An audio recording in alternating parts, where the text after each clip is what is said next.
tadi lebih banyak bicara mengenai kesehatan fisik, maka nanti saya akan banyak berbicara mengenai kesehatan mental yang itu tentu saja nanti ada kaitannya dengan kesehatan fisik. Saya izin share materi saya. Oke.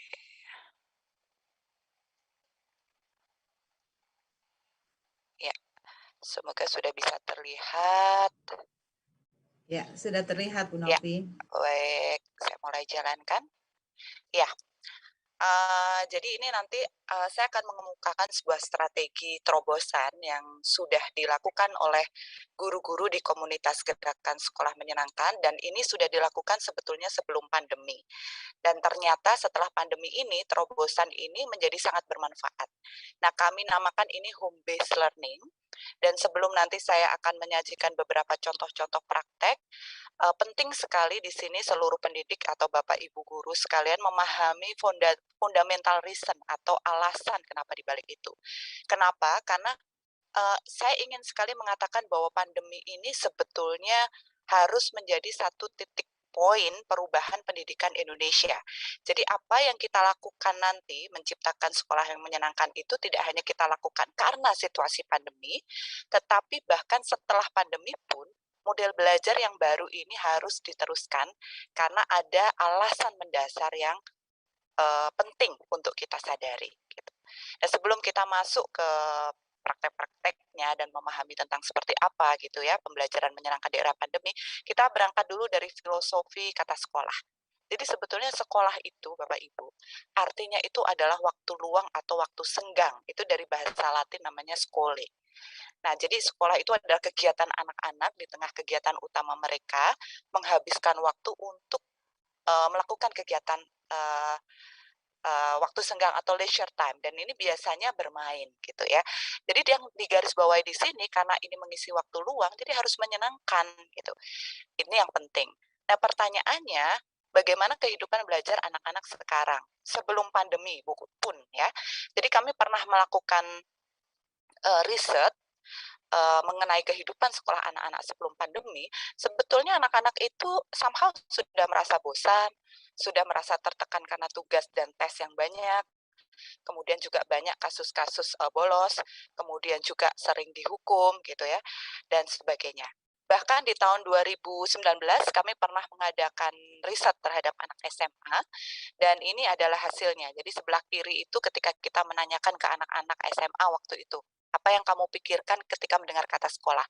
Nah, hampir jawaban yang ada di situ tidak ada kata positif kecuali dua hal kalau nggak salah. Satu teman, yang satunya lagi jam istirahat.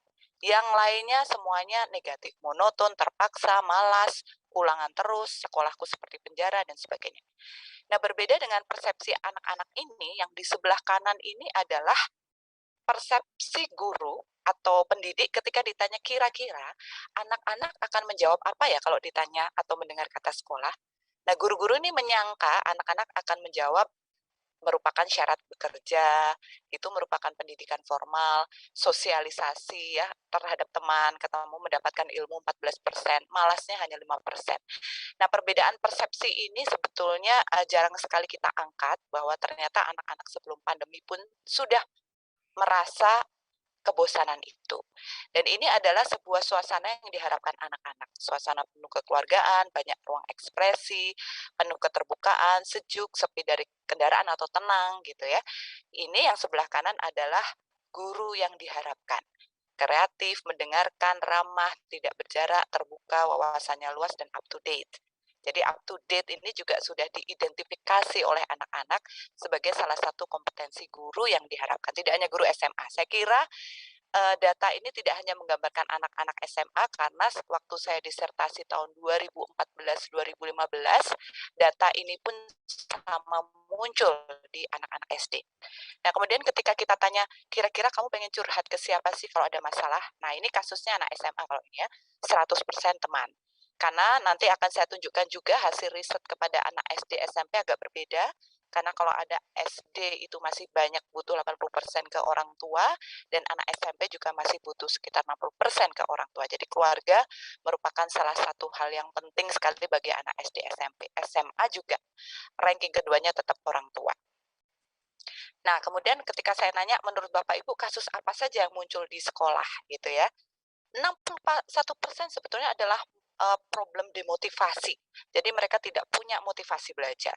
24%-nya siswa tidak disiplin, dan itu sekarang tambah muncul juga secara online ketika PJJ, dari 32 siswa mungkin hanya hadir 11 siswa, 10 siswa bahkan mungkin hanya 3 atau 2 gitu. Kesehatan mental itu juga menjadi salah satu problem, 15%. Stres, depresi, bosan, dan Bapak Ibu, bahkan saya sekarang sering mendapat klien anak-anak remaja, yang mereka berpikir untuk bunuh diri sampai seperti itu karena mereka tidak tahu harapan mereka apa ya. Apalagi ditambah situasi pandemi seperti ini, WHO memang juga memprediksi bahwa pandemi berikutnya sebetulnya adalah pandemi kesehatan mental ya. Tidak hanya dialami oleh anak-anak tetapi juga dialami oleh dewasa. Tapi anak-anak dan remaja ini sayangnya kadang-kala tidak menunjukkan tanda-tanda, dan orang dewasa di sekitarnya juga tidak menyadari itu. Itu ya. Belum lagi masalah-masalah sosial anak dan remaja yang memang ini sudah muncul banyak sekali di apa, kehidupan kita, baik sebelum pandemi. Nah, sesudah pandemi ini juga banyak sekali. Saya kemarin ke Papua, banyak keluhan dari guru-guru di sana di mana ada anak-anak yang hamil di luar nikah di bawah usia. Itu banyak sekali karena pandemi. Ya, karena tidak terkontrol ya bagaimana kehidupan kesehatan mental di masa pandemi ini. Nah, kita tengok sekarang pembelajaran di masa pandemi. Saya kira gambaran ini tidak perlu saya jelaskan satu persatu, cukup bisa menggambarkan bagaimana anak-anak cukup lelah gitu ya. Kemudian juga ada faktor kesulitan sinyal, anak-anak tidak punya teknologi, mereka ada di pedalaman, gurunya bingung bagaimana cara membuat pembelajarannya gitu ya. Bahkan bahkan sekarang ini ditambah dengan problem-problem psikologis anak yang kehilangan orang tua gitu ya, kehilangan saudara, di saat bersamaan mereka juga harus tetap mengikuti pembelajaran yang cenderung membosankan atau monoton. Ini merupakan salah satu problem-problem mental yang harus menjadi perhatian kita. Jadi di samping kesehatan fisik seperti yang tadi tetap mencuci tangan dan sebagainya, kesehatan mental ini sangat mempengaruhi sekali. Apalagi ketika memang ada beberapa anak yang terdampak paparan COVID gitu ya. Ternyata juga ada beberapa penelitian yang mengindikasi bahwa kesehatan mental itu juga nanti akan berpengaruh terhadap efek-efek COVID itu sendiri, bertambah parahnya atau bertambah buruknya COVID yang dihadapi. Nah, ini gambaran-gambaran bagaimana orang tua juga ikut pusing gitu ya, ketika mereka pembelajaran jarak jauh saat ini, karena memang kita tidak pernah menyiapkan pendidikan kita untuk apa ya, mensikapi hal yang tidak terduga ini. Ini adalah beberapa berita, saya kira sebagian kecil yang bisa terekspos oleh media, tentang siswa depresi, tentang bagaimana ini memicu learning loss gitu. Tetapi banyak hal sebetulnya, gunung es, persoalan-persoalan gunung es yang mungkin belum terangkat oleh media, terkait dengan pembelajaran jarak jauh ini. Nah, ini adalah hasil riset kita di Gerakan Sekolah Menyenangkan mengenai pembelajaran jarak jauh waktu itu pada saat 1 tahun. Ternyata hampir lebih dari 50% siswa, ini kita meneliti 1.500 siswa dari SD sampai SMA ya, lebih dari 50%, di situ kita lihat angkanya, 57% untuk anak SD, 57,1% untuk anak SMP, dan 70,6% anak SMA, itu merasakan emosi negatifnya lebih tinggi daripada emosi positifnya. Dan bahkan Bapak Ibu lihat di situ, semakin tinggi level studinya, semakin tinggi gap antara level emosi positif dan emosi negatif yang dirasakan. Macam-macam emosi negatif yang dirasakan siswa, Bapak Ibu bisa lihat di sebelah kanan. Ada bosan, sedih, kurang memahami materi, kesulitan belajar, kurang semangat. Jadi meskipun materinya nanti banyak diberikan, tugas-tugas diberikan, kalau anak-anak ini berada pada state psychology yang di sebelah kanan, saya tidak yakin materi-materi itu nanti akan bisa tersampaikan dengan sangat baik gitu ya. Sehingga memang learning loss ini tidak hanya pada tidak tercapainya pengetahuan anak-anak, tetapi juga tidak tercapainya kondisi-kondisi psikologis dan tumbuh kembang anak secara optimal. Saya kira itu. Nah, ini juga ketika kita tanya kepada anak-anak apa yang dialami yang tidak disukai selama PJJ, yang tidak disukai adalah bagaimana mereka kesulitan belajar karena mereka tidak biasa belajar secara mandiri. Di samping alasan keduanya klise, infrastruktur ya, jaringan, dan sebagainya. Tetapi kita perhatikan untuk anak SD, ada yang menarik di situ, di ranking kedua yang membuat dia tidak menyukai PJJ adalah ketika dia tidak bisa bertemu teman-temannya. Tadi sepertinya Dek Nadia sudah bisa menggambarkan itu ya. Nadine, maaf. Dek Nadine tadi sudah bisa menggambarkan itu bahwa dia sedih karena dia nggak bisa ketemu dengan teman-temannya dan nggak bisa bermain angklung gitu. Nah, ini tadi yang saya kemukakan, ketika anak-anak ini mengalami masalah gitu ya, mereka mengemukakan pada siapa? Untuk anak SD, SMP itu biasanya mereka mengemukakan pada keluarga dan orang lain baru ranking kedua. Tapi pada anak SMA mereka ternyata mengemukakan ke orang lain dahulu daripada ke keluarganya. Nah, ini nanti sangat penting sekali bagaimana kita mengelola pembelajaran yang sesuai dengan kebutuhan anak-anak gitu ya. Nah, ini juga keterampilan apa yang ingin saya pelajari selama PJJ. Kalau anak SD menyatakan bahwa dia pengen keterampilan hidup, ada 34, sekian persen gitu ya. Yang lainnya ada yang nggak bisa mengidentifikasi, nggak ada. Kemudian ranking ketiganya dia pengen karakter ya. Ini sudah codingnya sudah kita kumpulkan, tetapi mungkin open codingnya yang karakter misalnya menghormati gitu, berkomunikasi itu muncul. Untuk SMP sama. Nah, untuk SMA ini yang sebetulnya agak menyedihkan karena anak SMA juga justru saya nggak ngerti kenapa ini kita harus probing lagi ya. Kenapa mereka sebagian besar justru mengatakan nggak ada yang ingin dipelajari selama PJJ gitu. Nah, beberapa hasil penelitian termasuk penelitian dari Fatimah ini bisa mengidentifikasi dari 210 responden di jenjang SMP, SMA, dan universitas, itu anak-anak selama PJJ itu mengalami gejala kesehatan mental mayoritas dan kecemasan tinggi. Dan termasuk mahasiswa, karena saya ngajar di university dan saya menemui beberapa kasus itu. 93,40% itu memiliki kekhawatiran yang berlebihan. 84% itu tertekan dengan adanya tugas-tugas sekolah karena isinya memang cuma tugas gitu ya. 92,38% siswa mengaku tidak memiliki waktu istirahat yang cukup dan gelisah ketika waktu istirahatnya tidak tenang dan nyaman karena dia memikirkan terus tugas-tugasnya yang ada dan minim hiburan. Minim hiburan itu ya tadi tidak bertemu dengan teman-temannya. Belum lagi kita bicara mengenai tuntutan gitu ya, negara atau pemerintah ini kan selalu mengkampanyekan nilai PISA yang ingin dinaikkan. Padahal nilai PISA ini yang selalu rendah ini bisa naik ketika kita bisa menstimulasi high order thinking anak-anak. Nah, Bapak Ibu bisa bayangkan bagaimana kita bisa menstimulasi high order thinking anak-anak ketika situasi kejiwaan anak-anak dalam posisi seperti yang tadi kita gambarkan. Pertanyaannya adalah kenapa sih bisa terjadi demikian gitu ya. Karena menurut kita di Gerakan Sekolah Menyenangkan, jadi kita sebetulnya sudah mempromosikan ini sejak tahun 2016. Pendidikan kita itu sudah tidak relevan lagi dengan kebutuhan masa depan dan kebutuhan anak-anak kita.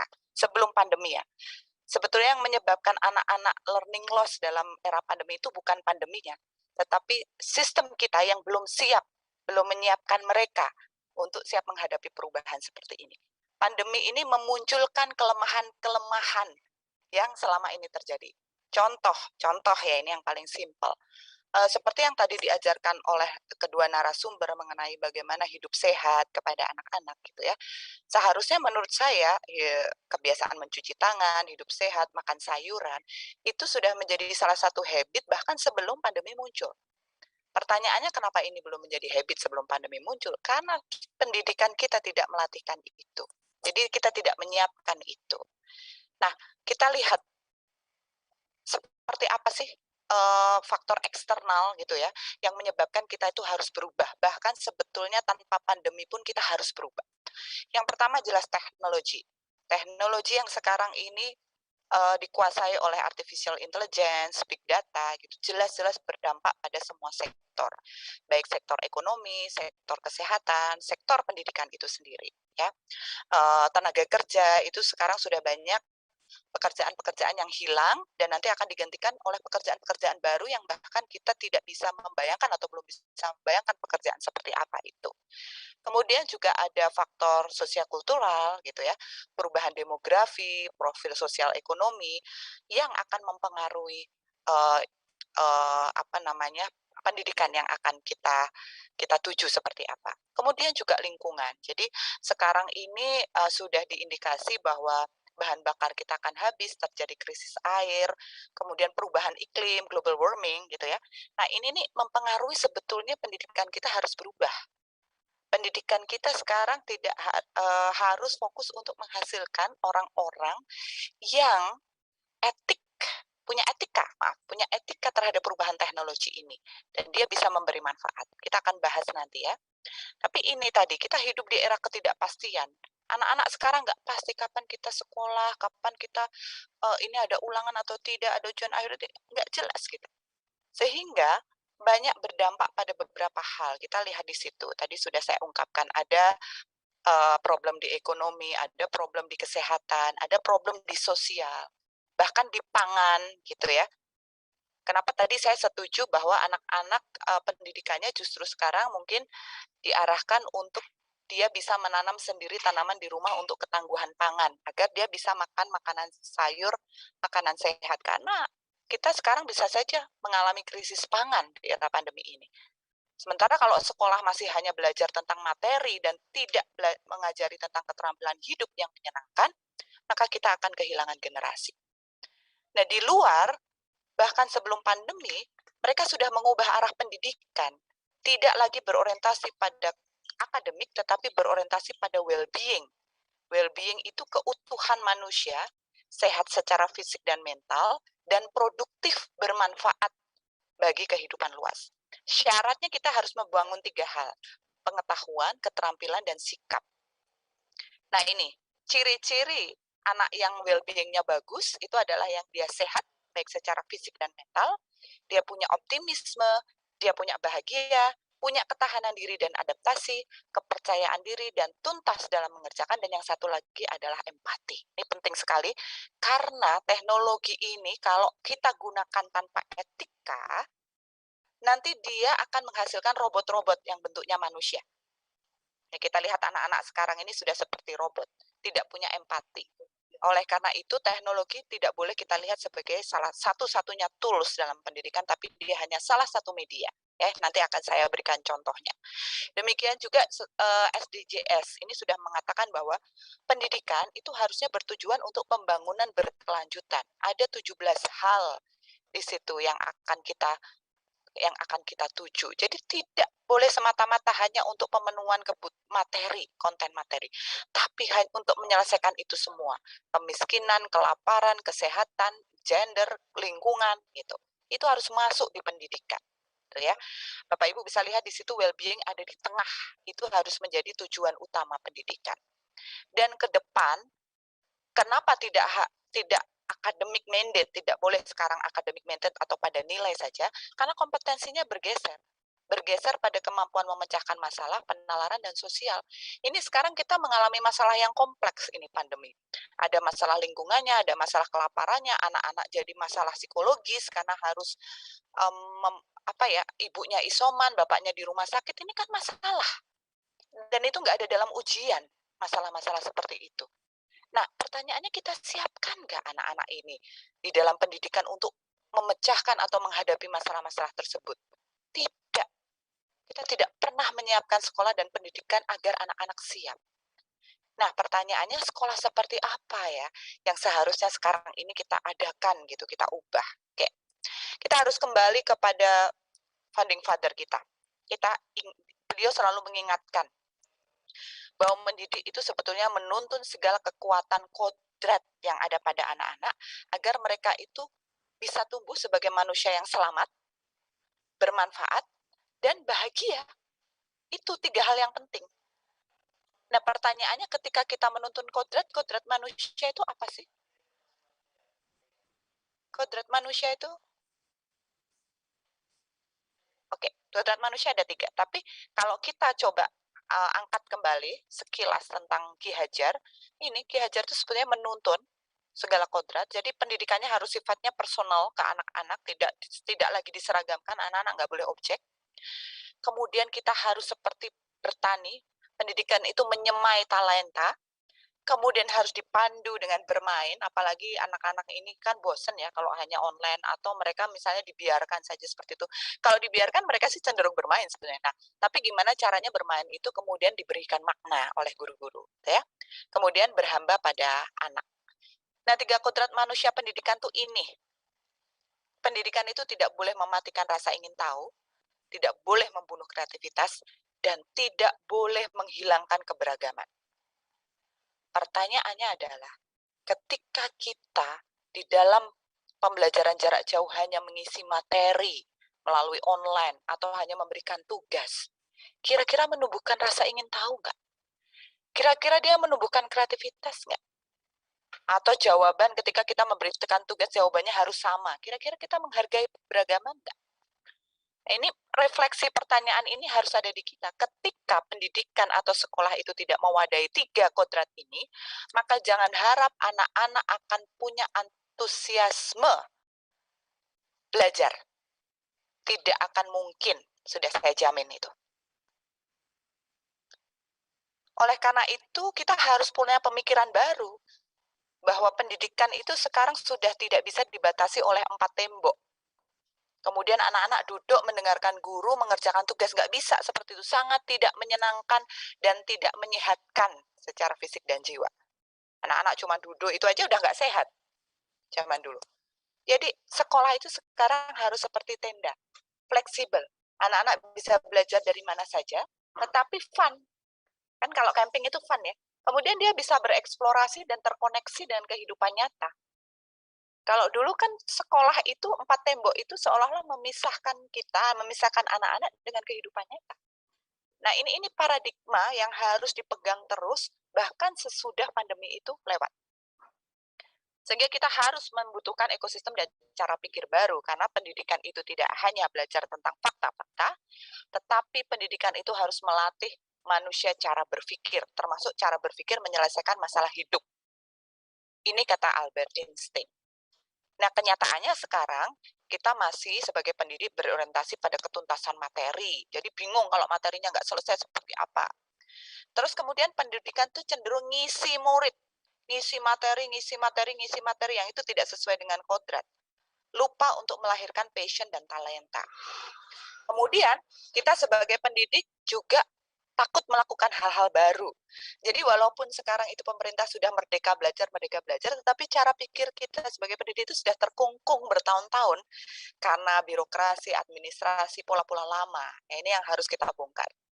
Dan bisa jadi, betul. Nah, ini disebabkan oleh sistem yang selama ini memang mengkungkung. Jadi mereka hanya meminta atau menuntut guru menyelesaikan tugas-tugas administrasi dan sebagainya, sehingga guru-guru ini merasa sistem itu membelenggu mereka. Nah, ini juga secara birokrasi, secara sistem harus dibongkar ini. Terus ada berani hal terobosan baru yang menyebabkan guru-guru di daerah manapun berani untuk melakukan inovasi-inovasi. Ya. Kemudian pendidik-pendidik ini juga bisa saja takut berubah karena limitnya atau kurangnya keterampilan-keterampilan baru, dan mereka berada di zona nyaman. Nah, kemudian kita akan membahas nih gimana ya caranya untuk menumbuhkan motivasi belajar, rasa ingin tahu, dan kreativitas gitu. Nah, ini kita akan lihat secara psikologis dulu ya, karena agar Bapak Ibu nanti memahami gitu gimana cara menumbuhkan dengan cara sederhana. Nah, kalau di dalam psikologi, hal yang paling utama untuk menumbuhkan motivasi adalah ketika kita bisa menumbuhkan atau menghadirkan dopamin atau hormon kebahagiaan di dalam diri manusia. Ketika ada hormon kebahagiaan, maka motivasi akan muncul, kemudian dia akan mendorong aksi-aksi. Jangan lupa ketika anak-anak melakukan aksi-aksi, itu nanti akan ada penghargaan yang kita berikan dari pendidik, dan penghargaan itu tidak harus selalu bersifat materi, tapi bisa bersifat hal-hal yang non-materi, seperti perkataan-perkataan positif, ataupun feedback terhadap hasil karya anak-anak. Nah, Bapak Ibu bisa lihat di sini bagaimana kita bertanggung jawab menciptakan hormon-hormon kebahagiaan dalam proses belajar. Jadi sebetulnya hormonnya tidak hanya dopamin, tapi ada oksitosin, serotonin, dan endorfin. Bapak Ibu bisa baca di situ. Tapi yang paling berpengaruh dalam proses belajar memang dopamin, karena memang dopamin ini mengaktifkan keinginan belajar dan keinginan menemukan hal menyenangkan, memberi motivasi untuk mengejar tujuan dan mimpi. Nah, ini di sini nanti. Jadi sekolah itu tidak boleh hanya mengisi materi-materi karena itu tidak mengandung dopamin, oksitosin, serotonin, dan endorfin. Nah, kalau anak-anak kehilangan dopamin ini, maka dia jadi malas ngumpulin tugas atau prokrastinasi. Dia memiliki kepercayaan diri yang rendah, motivasinya rendah, sulit fokus, merasa cemas, merasa nggak punya harapan, gitu ya. Sementara kalau dia punya hormon dopamin, maka dia bisa membangun harapan jangka panjang. Nah, ini beberapa yang di bawah adalah kegiatan-kegiatan yang bisa kita ciptakan dalam proses belajar untuk membangun hormon dopamin. Misalnya, anak-anak diminta untuk mengelis hariannya kegiatannya apa ya, gitu. Kemudian mengevaluasi. Kemudian anak-anak juga diminta untuk membuat rencana-rencana dia jangka panjang, kemudian dievaluasi. Diajak rutin berolahraga, diajak menulis, bermain musik, mengerjakan hal-hal yang berbau seni ya. Tadi makanya siapa adik Nadine ya?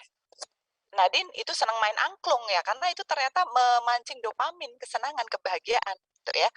Kemudian juga yang terakhir makan makanan bergizi yang tadi dikemukakan oleh Ibu Dokter yang di awal tadi. Ternyata mampu memancing hormon kebahagiaan anak-anak sehingga sekolah isinya harus seperti itu.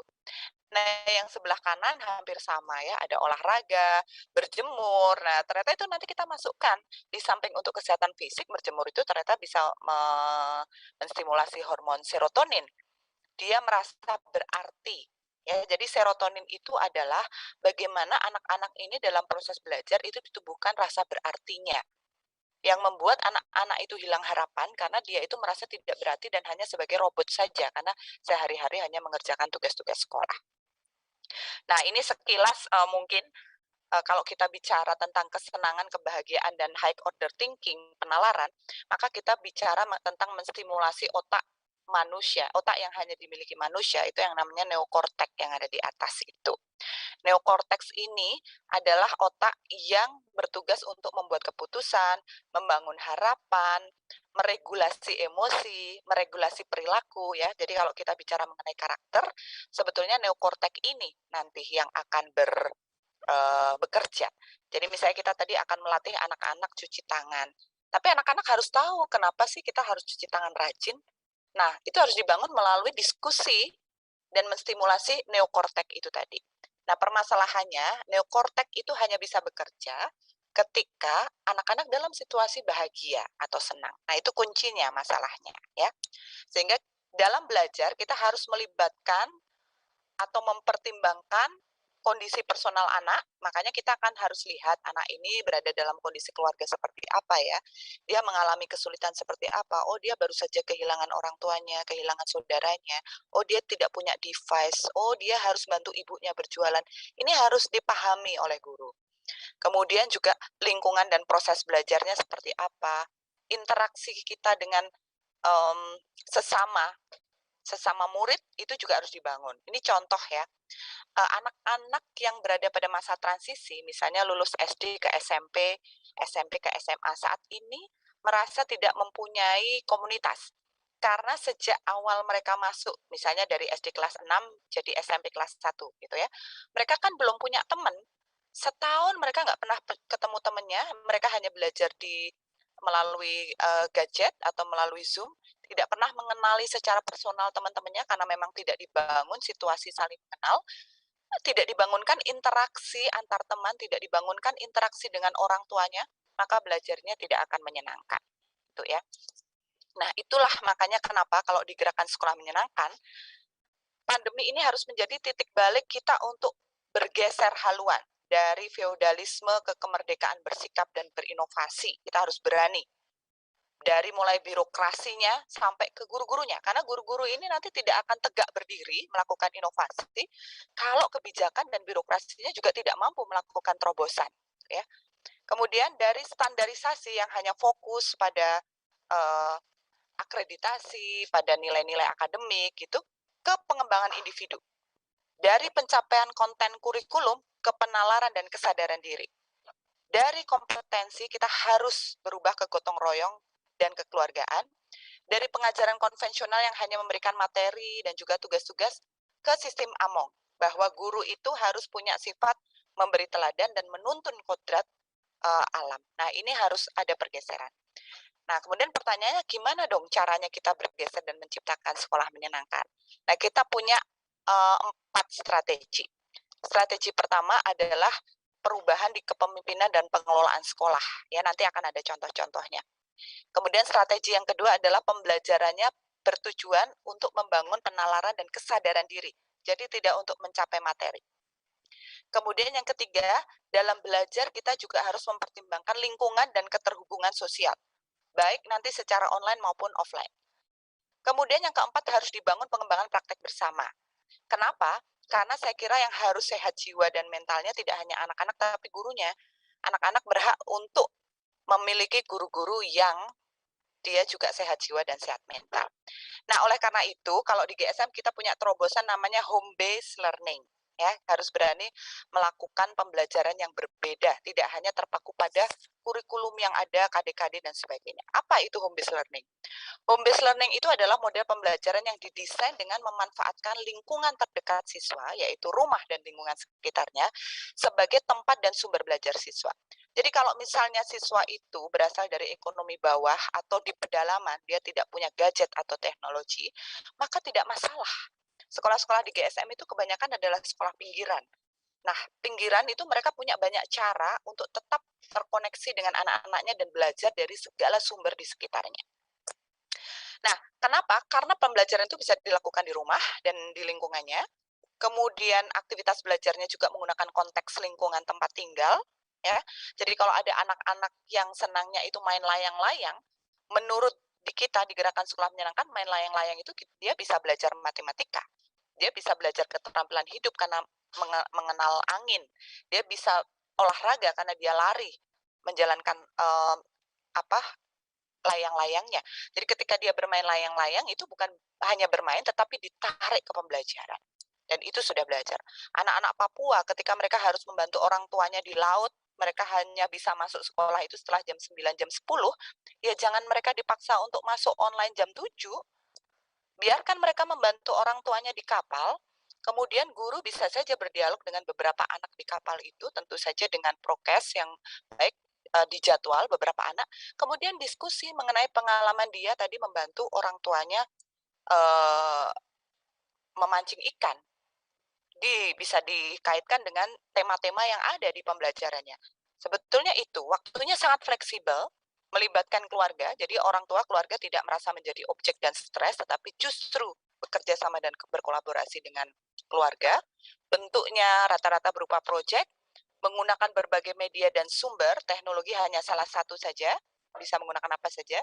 Siswa difasilitasi untuk belajar mandiri, tidak selalu dengan guru. Jadi masuk Zoom-nya atau ketemu gurunya nggak harus setiap hari, karena mereka lebih banyak mengeksplor dengan lingkungan yang ada, sumber belajar yang ada. Bentuknya berbeda-beda namun tetap berbasis K13. Nah, HBL ini sebetulnya kita create berdasarkan 3 teori dasar. Yang pertama teorinya Ki Hajar, karena dia berdasarkan kodrat dan orientasi pada anak.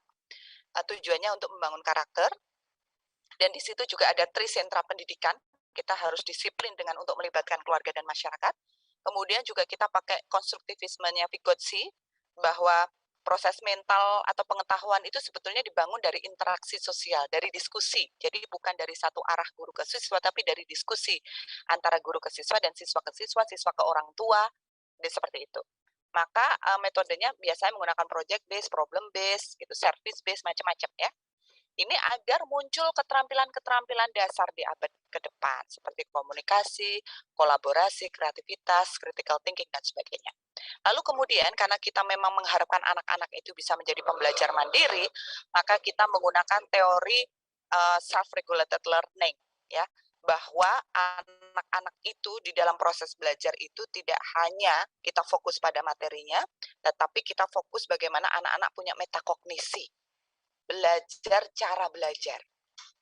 Dia tahu bagaimana cara dia merefleksi.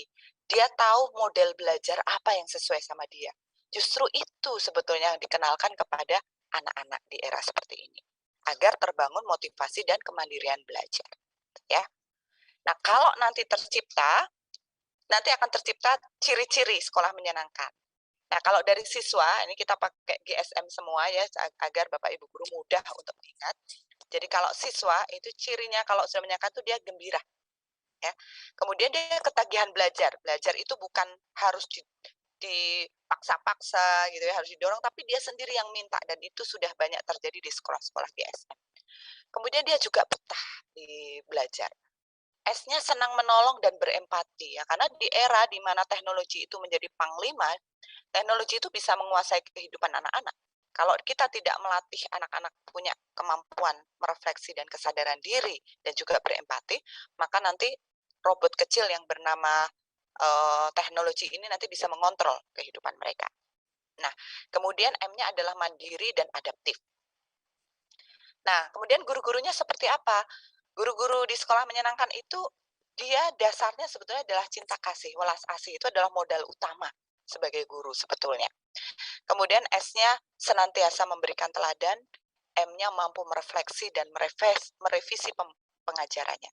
Otomatis ketika guru-guru itu mampu merefleksi dan merevisi pengajarannya, maka dia akan terus belajar. Gitu ya. Apalagi tadi ada strategi yang keempat, bagaimana mereka terus harus bertukar praktek atau membentuk komunitas. Nah, ini kan sebagai salah satu upaya dia untuk terus merefleksi dan merevisi pengajarannya. Nah, sekarang kita ke kepala sekolah. Kepala sekolah seperti apa nih yang sebetulnya harus kita beri ruang banyak gitu ya. Ini gerak cepat dalam inovasi. Jadi mungkin ini di pemerintah pusat atau pemerintah daerah harus memberi ruang pada kepala sekolah yang berani melakukan inovasi yang tidak biasa.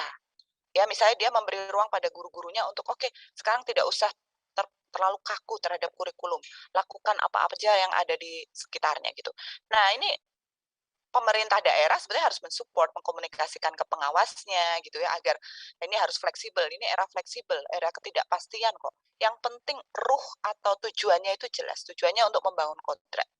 Jangan karena administrasi kemudian kemerdekaan itu dikalahkan.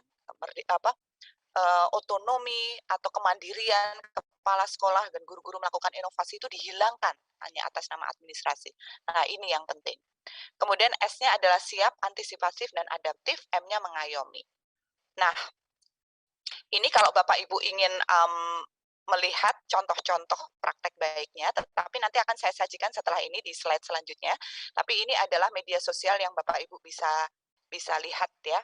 Ketika Bapak Ibu ingin tahu tentang gerakan sekolah menyenangkan, ada IG-nya, ada YouTube-nya, dan juga ada Facebook-nya. Nah, kebetulan ada juga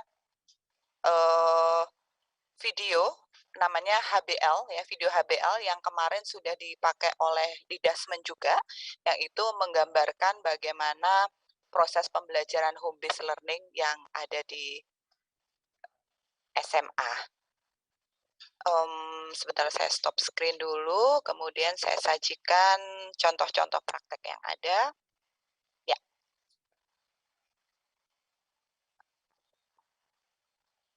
Nah, ini baik. Nah, ini saya berikan contohnya yang jenjang SD, karena ini kebanyakan dari SD ya. Nah, ini kita mulai dari kepemimpinan dan pengelolaan sekolah. Nah, biasanya di sekolah-sekolah itu sekolah mengundang guru-guru, orang tua, mohon maaf ya, mengundang orang tua itu ketika mereka hanya membutuhkan biaya untuk pengembangan kegiatan. Gitu. Nah, kalau di gerakan sekolah menyenangkan agar orang tua itu engage, maka orang tua jangan pernah dilibatkan hanya untuk karena kepentingan biaya, tetapi mereka dilibatkan dalam proses-proses pembelajaran sebisa mereka. Ini salah satu contoh, namanya orang tua mengajar programnya, dan ini bisa dilakukan secara offline dan online. Ya. Orang tua mengajar ini adalah mengundang orang tua, baik secara individu maupun kolaborasi, jadi bisa saja lebih dari satu orang tua bareng-bareng gitu ya, ngasih materi kepada anak-anak, tidak harus tentang pelajaran, tetapi tentang keterampilan hidup.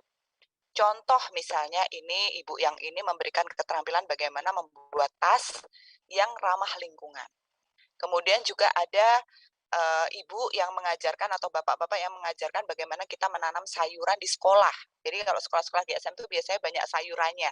Karena biar mereka punya kepedulian terhadap lingkungan gitu ya. Dan itu diajarkan oleh orang tua yang memang paham bagaimana menanam dengan baik. Ada orang tua yang mengajarkan cara memasak jamu ya atau rempah-rempah yang benar.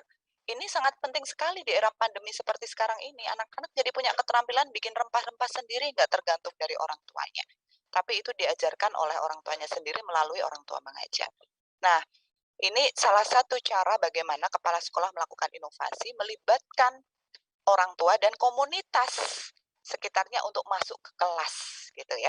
Jadi isinya bukan hanya tentang pembelajaran. Tapi kalau itu mau dikaitkan dengan pembelajaran atau tema tertentu kan sangat bisa ya. Kemudian strategi kedua, pembelajarannya harus berbasis penalaran dan kesadaran diri. Seperti apa contohnya? Nah, ini contoh kegiatan yang biasa kita lakukan. Namanya adalah pagi berbagi. Apa itu pagi berbagi? Setiap pagi, setiap anak diberi kesempatan untuk membagikan cerita atau apa yang ingin dibagikan tentang hal positif ke teman-temannya. Apa manfaatnya? Selain menumbuhkan hormon kebahagiaan, anak-anak ini sedang berlatih kompetensi abad 21 tentang komunikasi. Anak-anak ini juga sedang berlatih menumbuhkan rasa empati. Dan bagi anak-anak yang mendengar juga sedang melatih bagaimana cara mendengarkan dengan respek teman-temannya. Juga mereka bisa melatih bertanya dan menanyakan, menjawab pertanyaan dan menanyakan. Kalau offline kita bisa lakukan secara terbatas gitu ya, kita ketemu misalnya beberapa anak, kemudian kita nanya pagi ini gimana kondisimu. Kalau online kita bisa lakukan secara online Zoom. Jadi kalau masuk online, masuk Zoom, jangan tiba-tiba ya anak-anak hari ini kita akan belajar ini, buka pelajarannya begitu. Tapi pagi berbagi dulu, karena biar kita tahu bagaimana kondisi anak-anak dan beri kesempatan mereka untuk sharing. Nah, ini bagaimana anak-anak kita libatkan dengan kegiatan-kegiatan olah rosok, refleksi. Mereka bisa menulis surat ke ayahnya, mereka bisa menulis surat ke ibunya, mereka bisa bertanya harapan ke ayahnya, ibunya. Di era pandemi seperti sekarang ini, ketika anak-anak tinggal dengan orang tuanya, maka salah satu tugas sekolah adalah mendekatkan mereka dengan keluarganya. Kalau hal-hal seperti ini belum kita ciptakan di rumah, maka orang tuanya membantu anak-anak belajar itu, orang tua kan sibuk ya, nggak ada engagement untuk itu. Tapi ketika mereka baca surat orang tuanya, surat dari anaknya gitu ya, ada model pembelajaran yang melibatkan orang tua, misalnya, coba anak-anak tanya orang tua apa harapan mereka terhadap kalian. Nah, itu tuh tugas yang bagi orang tua sangat membahagiakan dan bagi anak-anak juga bermanfaat. Nah, ini bagaimana cara anak-anak project base ya. Ini sebelum pandemi ya, makanya anak-anak nggak pakai masker dan sebagainya. Tapi ini sangat bisa dilakukan pada pedalaman atau pada sekolah-sekolah yang anak-anaknya tidak punya device dengan jumlah tertentu dan jaga jarak. Jadi guru bisa membuat jadwal atau tugas-tugasnya bisa kita buat drive-thru. Biasanya kalau di sekolah-sekolah pinggiran atau terpencil itu anak-anak itu sekolah di situ hanya sekolah di areanya, tinggal di area tempat tinggalnya. Sehingga kita sangat bisa mengawasi gitu ya, karena nggak harus ketemu tiap hari. Kemudian juga dengan protokol kesehatan yang baik, mereka bisa bertemu untuk melakukan beberapa tugas yang sifatnya harus relate dengan alam dan juga keluarga gitu ya. Nah, ini adalah beberapa bentuk pembiasaan hal-hal positif ya, kata-kata positif, saling memberi harapan yang bisa kita bangun baik secara offline maupun online. Ini project base ya, bagaimana anak-anak bisa sekolah, bisa belajar melalui mengamati sekitarnya. Jadi ketika pandemi seperti sekarang ini, anak-anak sebetulnya sebagian besar berada di rumah dan dia bisa kita ajak untuk mengamati apa yang terjadi di sekitarnya. Oh, ternyata sekarang kok banyak sekali di tempat dia ada sampah ya yang menggunung. Nah, kemudian dia bisa lontarkan di kelas, lalu itu bisa dijadikan proyek, baik proyek personal maupun proyek kelompok untuk diselesaikan ya. Jadi pada intinya sebetulnya pembelajaran di era pandemi ini hanya harus banyak dialog dan bereksperimen dengan sekitarnya. Nah, ini adalah salah satu contoh di SD di Yogyakarta, di Sleman ya, di pedesaan, ketika mereka belajar wayang. Nah, ketika anak-anak ini mengajari gurunya ini proyeknya wayang itu tidak sekali jadi. Jadi dalam waktu 1 bulan, itu setiap pertemuan mereka mengupdate gitu ya. Hari ini kalian udah dapat bahannya belum? Dan bahan-bahan itu dicari bersama dengan orang tuanya. Hari ini kalian udah dapat ide bikinnya belum? Hari besok kalian udah dapat ide ceritanya belum gitu. Jadi panjang tuh proyeknya. Mungkin sekitar 2 atau 3 bulan. Nah, dan anak-anak bisa menggunakan bahan-bahan sekitarnya. Ini contoh yang sebelah kiri. Ini anak-anak pakai daun ketela di sekitarnya. Jadi tidak harus dengan bahan-bahan yang sulit. Oke, ini adalah contoh kebaikan ya. Ini jurnal harian agar terjadi hormon dopamin itu tadi. Nah, jangan lupa membuat kesepakatan agar anak-anak merasa di-include-kan, dilibatkan secara positif dan dia bisa membangun perilaku positif selama pembelajaran. Nah, ini ketika mereka sebelum pandemi. Jadi sebelum pandemi itu sebenarnya kita sudah mengkampanyekan bahwa pembelajaran itu nggak boleh saklek kaku, duduknya dari belakang ke depan. Dan sekarang setelah pandemi terjadi ya, anak-anak nggak bisa seperti itu. Nah, kalau online bagaimana? Online, sekarang ini kita minta anak-anak membuat lingkungan belajar yang menyenangkan di rumahnya. Jadi mereka bisa bersama dengan orang tua merapikan gitu ya, membuat suasana belajar itu senang, bersih dan sebagainya. Di situ ditempel harapannya, harapan orang tuanya, kesepakatannya dan sebagainya. Jadi kelasnya pindah. Nah, ini kiri salah satu contoh bagaimana komen orang tua dan bapak ibunya senang banget gitu ya ketika anak-anak punya pojok baca dan sebagainya. Nah, ini beberapa contoh termasuk emosi anak-anak yang perlu kita tanyakan setiap pagi. Jadi kalau ini kita punya seperti ini karena sebelum pandemi, tapi pada saat pandemi Bapak Ibu bisa pakai tanda-tanda emoticon gitu yang dibuat oleh anak-anak sendiri dan itu kita tanya pagi-pagi di Zoom, coba perlihatkan emoticon kalian hari ini perasaannya apa gitu. Kemudian mereka perlihatkan. Nah, ketika ada indikasi bahwa beberapa anak mengalami kesedihan dan sebagainya, maka kita bisa follow up itu. Itulah kenapa makanya penting sekali pendidikan itu atau sekolah itu memfasilitasi kesehatan mental. Guru-guru jadi bisa tahu mana anak-anak yang sedang mengalami gangguan mental, mana anak-anak yang fine-fine saja. Nah, itu yang harus dipertimbangkan di era seperti ini. Ini juga penting bagaimana anak-anak mengenal potensi diri ya, hobinya apa, cita-citanya apa, strateginya apa untuk meningkatkan keterampilan tertentu gitu. Nah, ini saya percepat. Kegiatan-kegiatan sosial saya kira anak-anak sangat bisa dilibatkan. Kegiatan rumah apalagi ya, apalagi yang terkait dengan kesehatan. Itulah sebetulnya yang penting diajarkan. Tanpa ada pandemi pun sebetulnya hal-hal ini harusnya sudah diajarkan. Makanya kenapa saya bilang kalau sekolah GSM ketika pandemi pembelajaran seperti sekarang ini, mereka happy-happy aja karena memang sudah terbiasa dengan kegiatan-kegiatan pembelajaran seperti ini. Nah, yang terakhir Bapak Ibu, jangan lupa anak-anak guru-guru mohon maaf untuk juga agar kesehatan mentalnya terbentuk untuk menukarkan proses pembelajarannya.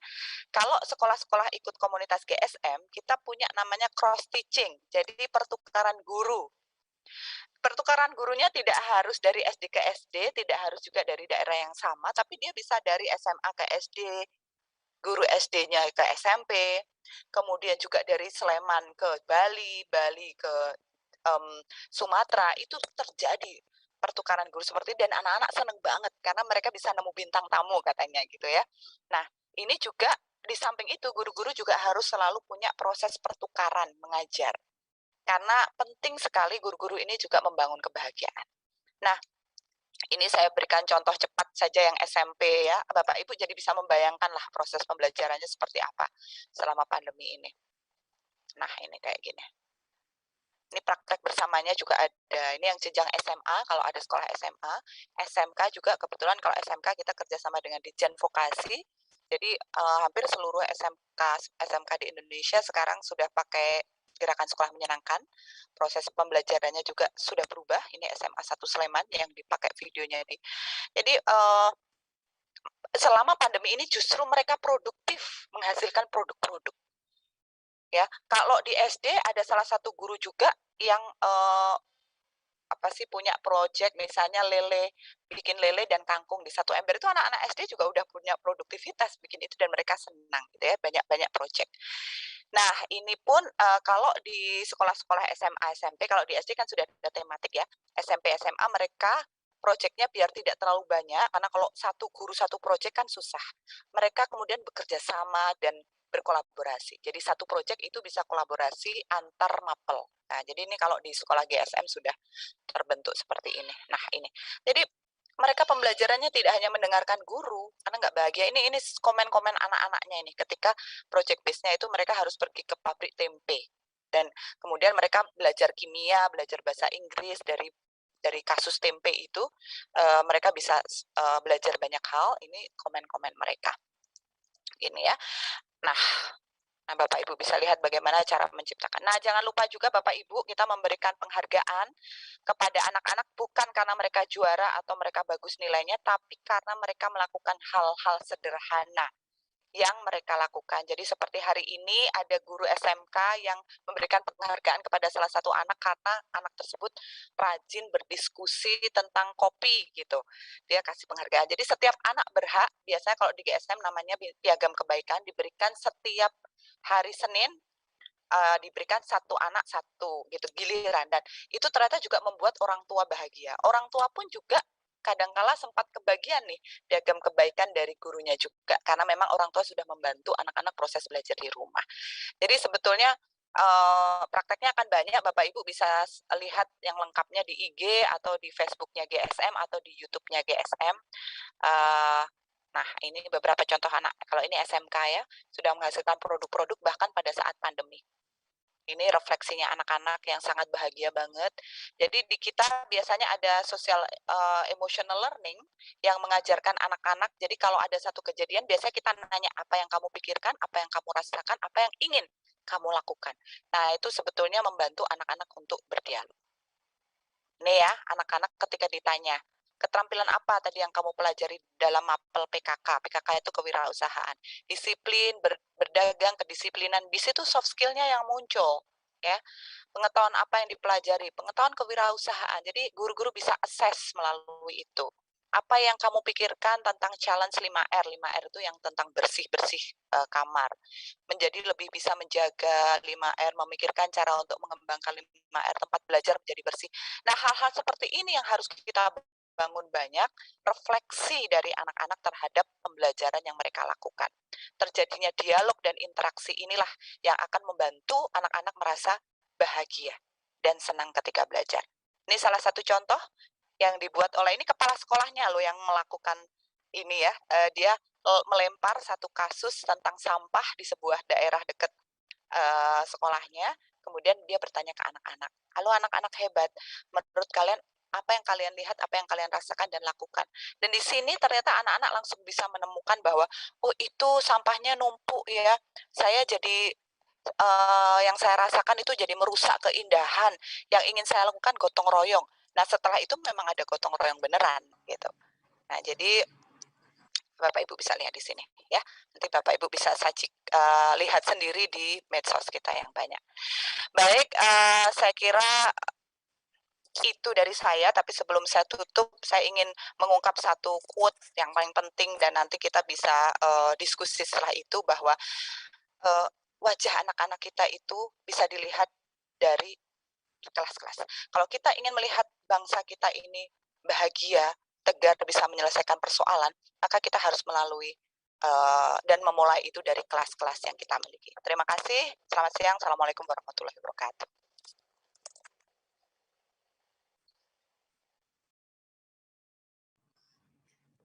Terima kasih Bu Novi. Waalaikumsalam warahmatullahi wabarakatuh. Terima kasih Bu Novi yang seperti tadi kita dengarkan ya, sangat manfaat sekali. Sedikit yang bisa saya simpulkan bahwa dampak negatif dari pandemi seperti yang tadi Bu Novi sebutkan ya, secara psikologis tentu menjadi problem-problem kita berikutnya. Kita tentu sangat khawatir ya akan datangnya pandemi mental begitu. Maka dari materi yang sudah disampaikan Bu Novi ya, kami juga sudah mengirim di chat YouTube ya, sahabat SD, bisa menjadi motivasi kita dalam menyikapi. Semoga emosi positif bisa lebih tinggi daripada emosi negatif yang terjadi pada anak-anak. Persoalan mentalisme siswa dan guru yang dihadapi pada saat ini ya, memang itu salah satu kendala dari penerapan Merdeka Belajar, program andalan Mas Menteri Kemendikbudristek, dengan tujuan agar peserta didik bahagia dalam menempuh pendidikan. Konsep Merdeka Belajar itu paling tepat digunakan sebagai filosofi perubahan dari metode pembelajaran yang terjadi selama ini, karena Merdeka Belajar terdapat intinya anak-anak merdeka, bahagia, bisa belajar di mana aja, di ruang kelas, di luar kelas, dan sebagainya. Itu aja yang bisa saya simpulkan. Baiklah sahabat sekolah dasar, kita akan satu lagi narasumber, yaitu Ibu Ima Hoirijah, SPD. Beliau adalah guru UKS SD Negeri Cigugur, Tengah Cimahi, Provinsi Jawa Barat. Ibu Ima akan sharing session ya, praktek baik, belajar dari rumah, terkait penerapan PHBS dan protokol kesehatan selama di rumah. Apa kabar Ibu Ima? Siap Bu Mala, baik. Alhamdulillah dalam kondisi baik. Baru beres isoman dalam kondisi baik. Iya, silakan Bu Ima. Baik, terima kasih Ibu Mala. Selamat siang buat Bapak Ibu sahabat sekolah dasar yang mungkin dari tadi sudah menyimak materi dari beberapa narasumber yang memang materinya sangat luar biasa ya, Ibu, Bapak, sahabat sekolah dasar. Baik, perkenalkan saya Ibu Ima, saya dari SDN Cigugur Tengah, Kota Cimahi, Jawa Barat. Kali ini saya diberikan kesempatan untuk sedikit berbagi praktik baik apa yang sudah saya lakukan di sekolah. Izin saya share screen dulu ya, Ibu Bapak, Bu Mala. Ya, silakan.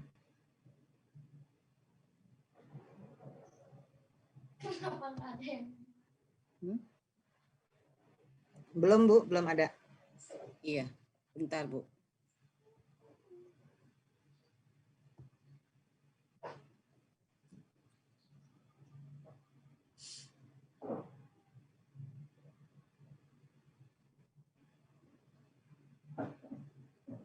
Baik, maaf, mungkin butuh waktu. Mohon bersabar. Nah, baik, Ibu ya, dan sudah Bapak. Ada, Ibu. Oh iya, terima kasih Ibu Mala. Praktik baik yang akan saya berikan kali ini sesuai dengan kapasitas saya sebagai seorang guru.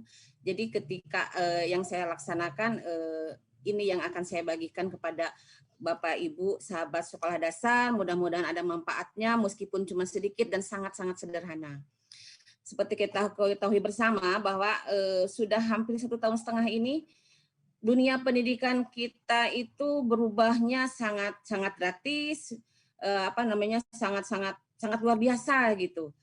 Dan mau tidak mau, suka tidak suka, kita sebagai seorang guru berada dalam satu kondisi yang memang menuntut kita memang harus mau berubah, mau beradaptasi dengan kondisi yang terjadi saat ini.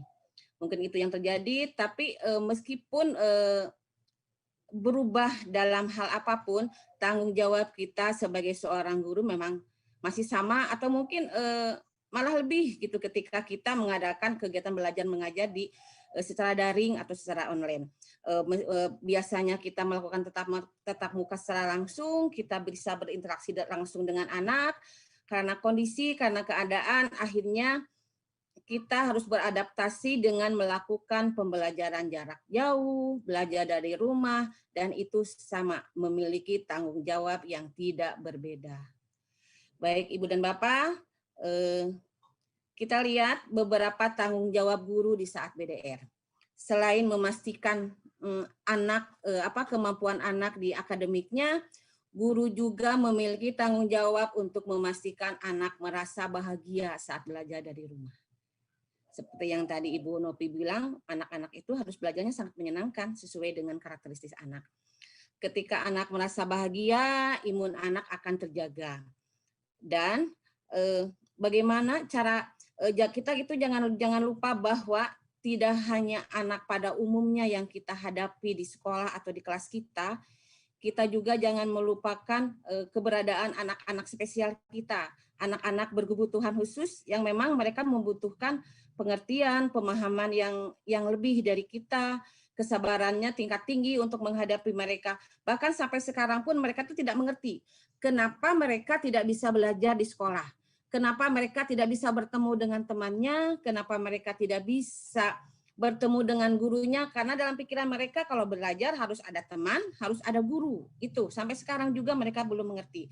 Dan itu membutuhkan beberapa cara atau trik ketika mengajarkan anak-anak spesial di sekolah kita, di kelas kita, atau bahkan mungkin ada juga di sekolah ibu dan bapak sahabat sekolah dasar semua. Dan bagaimana kita memastikan anak tetap terjaga kesehatannya ketika mereka belajar dari rumah? Salah satu ikhtiar yang saya lakukan adalah memberi materi pembiasaan 3M. Di pemberian materi ini juga guru harus mencari pendekatan yang memang menyenangkan untuk anak. Berikut ini ada beberapa kegiatan pembelajaran 3M yang sudah saya laksanakan di sekolah saya di SDN Cikugur Tengah. Karena SDN Cikugur Tengah itu masih melakukan KBM-nya masih 6 hari ya Ibu dan Bapak. Jadi kita sepakat 5 hari itu untuk pelajaran-pelajaran yang lainnya, tema dan sebagainya. Dan kita sepakati di hari Sabtu khusus melakukan materi pembiasaan hidup berperilaku hidup sehat, materi-materi 3M, dan penyesuaian materi 3M ini tetap disesuaikan dengan karakteristik anak. Karena saya rasa dunia anak itu adalah dunia bermain. Jadi ketika kita mengawali materi 3M ini untuk anak-anak, jadi kalau saya membuat mainan, beberapa boneka yang saya buat, contohnya misalnya seperti ini.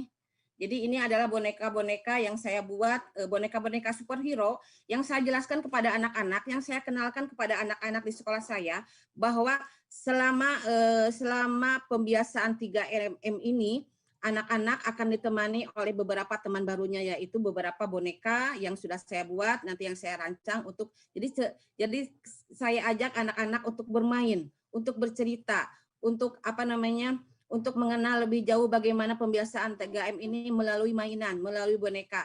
Dan selain itu juga kami menggunakan beberapa jingle lagu untuk menyampaikan materi 3M ini. Kenapa harus melalui lagu? Karena saya kira kalau anak-anak itu lebih cepat hafal ya kalau lagu gitu. Mereka kalau sudah hafal, insya Allah mereka bisa mengimplementasikannya dalam kehidupan sehari-hari. Kita berpikir positif aja. Kemudian selain itu juga saya membuat beberapa video sederhana tentang materi 3M yang dengan penggunaan bahasanya yang mudah dipahami oleh anak, jadi tidak bertele-tele, tidak menjelimet, karena anak-anak kadang-kadang merasa tidak minat gitu kalau mau bacaannya yang panjang-panjang. Jadi kita kemas videonya itu dengan penggunaan bahasa yang mudah dimengerti dan bahasa yang sangat sederhana, penggunaan bahasa anak-anak. Yang penting anak menumbuhkan minat dulu untuk anak sehingga mereka mau mendengarkan materi yang akan kita berikan, khususnya untuk materi 3M ini di setiap hari Sabtu. Kemudian ketika kita memberikan tugas juga, jangan lupa juga memperhatikan kemampuan dan kondisi anak. Jangan terlalu memaksakan sehingga anak-anak merasa tidak mampu untuk mengerjakan tugas yang kita berikan. Berikut ini adalah beberapa materi 3M yang memang sudah saya berikan kepada anak-anak, sama dengan materi-materi sebelumnya, sama dengan materi-materi memang yang sudah diberikan oleh para narasumber tadi, tapi mungkin yang saya berikan ini lebih sederhana, lebih kepada bahasa sederhana yang mudah dipahami oleh anak. Materi yang pertama ini adalah CTPS, cuci tangan pakai sabun. Jadi kita jelaskan kepada anak-anak bahwa CTPS itu adalah perilaku yang paling efektif yang bisa membunuh kuman dan menghancurkan virus yang ada di tangan mereka. CTPS ini adalah perilaku efektif yang paling mudah dilaksanakan, paling mudah digunakan oleh anak-anak, anak-anak bisa melakukannya. Itu yang paling paling esensial yang saya jelaskan ketika kita memberikan materi CTPS kepada anak-anak itu. Selain itu juga kita mengenalkan 6 waktu penting untuk cuci tangan. Materi ini diberikan supaya anak tahu bahwa ada beberapa waktu yang memang anak harus melakukan cuci tangan. Di antaranya yang ke-1 ketika setelah bersin dan batuk, kemudian sebelum menyentuh makanan, yang ketiganya setelah dari toilet, kemudian setelah mereka bermain kemudian setelah dari tempat ramai, dan setelah menyentuh binatang peliharaan. Waktu-waktu itu kita jelaskan kepada anak-anak bahwa memang mereka harus melakukan CTPS atau cuci tangan pakai sabun. Dan jangan lupa juga Ibu, Bapak, ada 6 langkah ya CTPS yang harus kita ajarkan kepada anak-anak. Saya yakin Ibu, Bapak, sahabat sekolah dasar sudah paham betul dengan 6 langkah CTPS. Kalau memang lupa, ayo kita praktekkan bersama-sama 6 langkah CPTS yang saya berikan kepada anak-anak. Mungkin langkah yang perlu kita pastikan juga bahwa ada air yang mengalir, ada sabun juga itu. Langkah yang pertama, gosok 2 telapak tangan, usap dan gosok punggung tangannya. Ini bergiliran ya Ibu dan Bapak, gosok sela-sela jari, kemudian katup dan gosok kedua telapak tangan, kemudian gosok ibu jari dengan cara memutar. Bergantian ya Ibu, kemudian letakkan ujung jari di telapak tangan, kemudian gosok secara perlahan. Bilas dengan air yang mengalir, keringkan dengan cara mengibas-ngibas, atau kalau mau dikeringkan dengan sapu tangan, boleh. Sapu tangan milik pribadi, semilik sendiri, tidak bergantian. Kemudian materi yang kami berikan juga yaitu memakai masker dengan benar, karena saya lihat masih banyak orang yang belum mengerti memakai masker dengan benar, masih banyak anak-anak yang memang belum mengerti memakai masker dengan benar. Selain itu juga saya jelaskan kepada anak-anak bagaimana cara mereka membuang limbah masker yang sudah mereka pakai, yaitu masker 1 kali pakai, bagaimana cara membuangnya. Ini untuk menghindari tindakan yang tidak bertanggung jawab dari orang-orang yang memang memanfaatkan situasi ini dengan cara menjual kembali masker-masker yang sudah dibuang. Itu sangat-sangat berbahaya. Jadi saya jelaskan kepada anak-anak bagaimana cara membuang masker sekali pakai, yaitu dengan cara ketika sudah dipakai semprot dengan disinfektan, kemudian gunting lalu buang ke tempat sampah. Itu adalah salah satu tindakan yang memang harus diperhatikan. Kemudian materi yang lainnya adalah materi menjaga jarak. Di materi ini saya tugaskan kepada salah satu dokter kecil di SD Cikuku Tengah, yaitu Nadine. Ketika itu Nadine menjelaskan bagaimana cara menjaga jarak kepada teman-temannya melalui share video dan di-sharekan ke WA group, dan itu dampaknya sangat luar biasa. Jadi teman-temannya yang lain merasa termotivasi untuk mengikuti jejak Nadine. Jadi mereka berusaha untuk percaya diri mengerjakan tugasnya karena mereka merasa tergali kreativitasnya.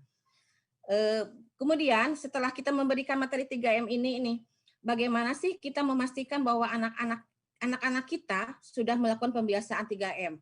Karena kan mereka di rumah, kita di rumah juga. Jadi bagaimana cara memastikannya, baik Ibu dan Bapak sahabat sekolah dasar, karena saya sekolah kami itu sekolah dampingan dari SNV, jadi kami memberikan diary yang harus diisi oleh setiap anak dengan dampingan orang tua. Diary ini berisi catatan harian ketika anak melakukan pembiasaan 3M selama 21 hari. Kenapa harus 21 hari? Karena menurut penelitian ini kalau seseorang melakukan pembiasaan selama 21 hari tidak ada jeda atau tidak berhenti, insya Allah ini akan jadi kebiasaan. Jadi pembiasaan 3M menuju kebiasaan sehat, pola hidup sehat, itu yang akan menolong mereka menjaga kesehatan dirinya sendiri. Kemudian anak-anak juga diberikan tugas untuk melaporkan kemajuan dirinya ini kepada wali kelas masing-masing minimal 1 minggu sekali. Kemudian kami juga memberikan tugas yang lebih menantang nih Ibu Bapak, yaitu saya beri tugas kepada anak-anak untuk berpartisipasi menyebarkan 3M kepada orang-orang terdekat, kepada keluarganya terlebih dahulu, kepada teman-temannya, kepada orang-orang di sekitarnya, dan mereka sangat-sangat antusias melakukannya, dan tetap saya selalu mengingatkan kepada mereka untuk tetap menjaga protokol kesehatan di saat mereka melakukan pembiasaan atau berbagi menjadi agen perubahan kepada orang-orang sekitar. Mudah-mudahan kalau anak-anak yang mengajak, orang-orang tua itu lebih merasa malu gitu. Jadi akhirnya malu, jadi mereka mau melakukan hal itu. Anak kecil saja sudah bisa, apalagi kita sebagai orang dewasa. Mungkin itu tujuannya. Kemudian seperti kita ketahui juga, Ibu dan Bapak, kalau anak-anak itu kan cenderung memiliki sifat pembosan ya, cepat bosan, cepat berkurang minatnya, kadang-kadang moodnya juga naik turun, motivasinya juga. Apalagi berkenaan dengan anak-anak berkebutuhan khusus itu, mereka cenderung moody. Jadi kadang-kadang antusias, kadang-kadang udah harus lebih bersifat situasional kalau kita menghadapi anak-anak berkebutuhan khusus. Jadi saya yakinkan kepada Ibu dan Bapak, ketika kita akan mempertahankan motivasi anak untuk tetap melakukan sesuatu, berikan apresiasi terhadap apapun tugas yang diberikan oleh kita, dan tugas yang diberikan oleh anak-anak kepada kita, berikan apresiasi. Baik itu berupa pujian ataupun berupa beberapa stiker kepada mereka. Kalau saya di SDN Cigugur Tengah itu membuat untuk untuk mempertahankan motivasi anak-anak, selain apresiasi, kami juga membuat beberapa lomba yang tentu saja disesuaikan dengan kemampuan anak. Anak itu beragam, jadi apa yang kita berikan juga harus beragam, tidak bisa seragam. Itu yang harus kita paham betul. Salah satunya adalah kenapa kita mengadakan lomba untuk menggali kreativitas anak, menggali potensi lain yang dimiliki anak, karena saya yakin semua anak itu memiliki potensi masing-masing. Semua anak pada akhirnya mereka akan hidup dengan potensi yang dimilikinya di masa depan. Itu yang harus kita yakini kepada anak-anak. Kemudian materinya lomba misalnya lomba mewarnai untuk anak-anak kelas rendah, lomba menggambar untuk anak-anak kelas tinggi, itu materinya tentang tema pahlawan yang saya kenalkan di awal ketika memberikan materi kepada anak-anak. Kemudian ada lomba video TikTok CTPS juga. Kenapa harus TikTok? Karena saya melihat TikTok itu adalah salah satu hal yang digemari oleh anak-anak saat ini. Jadi kalau kita meminta anak melakukan sesuatu yang mereka gemari, mereka akan merasa antusias, mereka akan merasa sangat senang, dan hasilnya pasti akan memuaskan.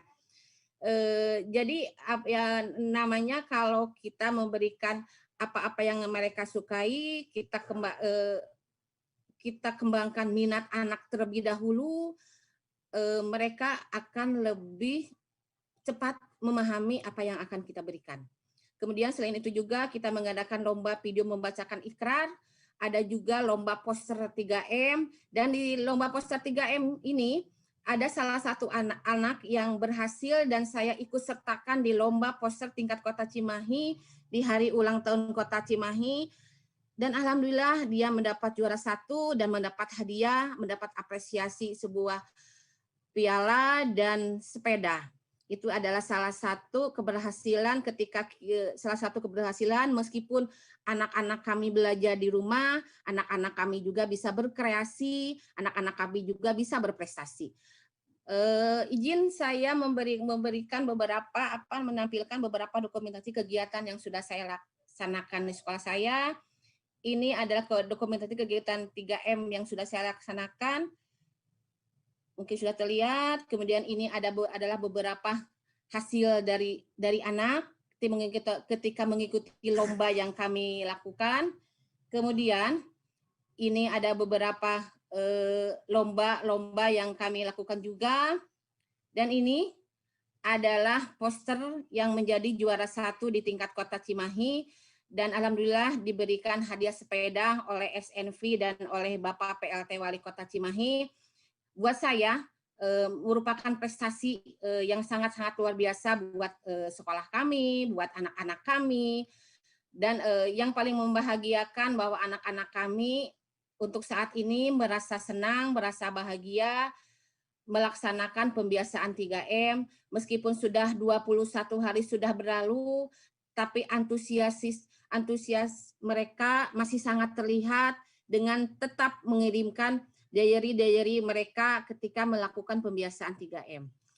Mungkin itu sedikit praktik baik yang sudah saya laksanakan di sekolah. Saya yakin Bapak dan Ibu guru sahabat sekolah dasar lebih keren, lebih mantap, lebih banyak kreativitasnya. Karena itu saya mohon maaf bila ada kekurangan.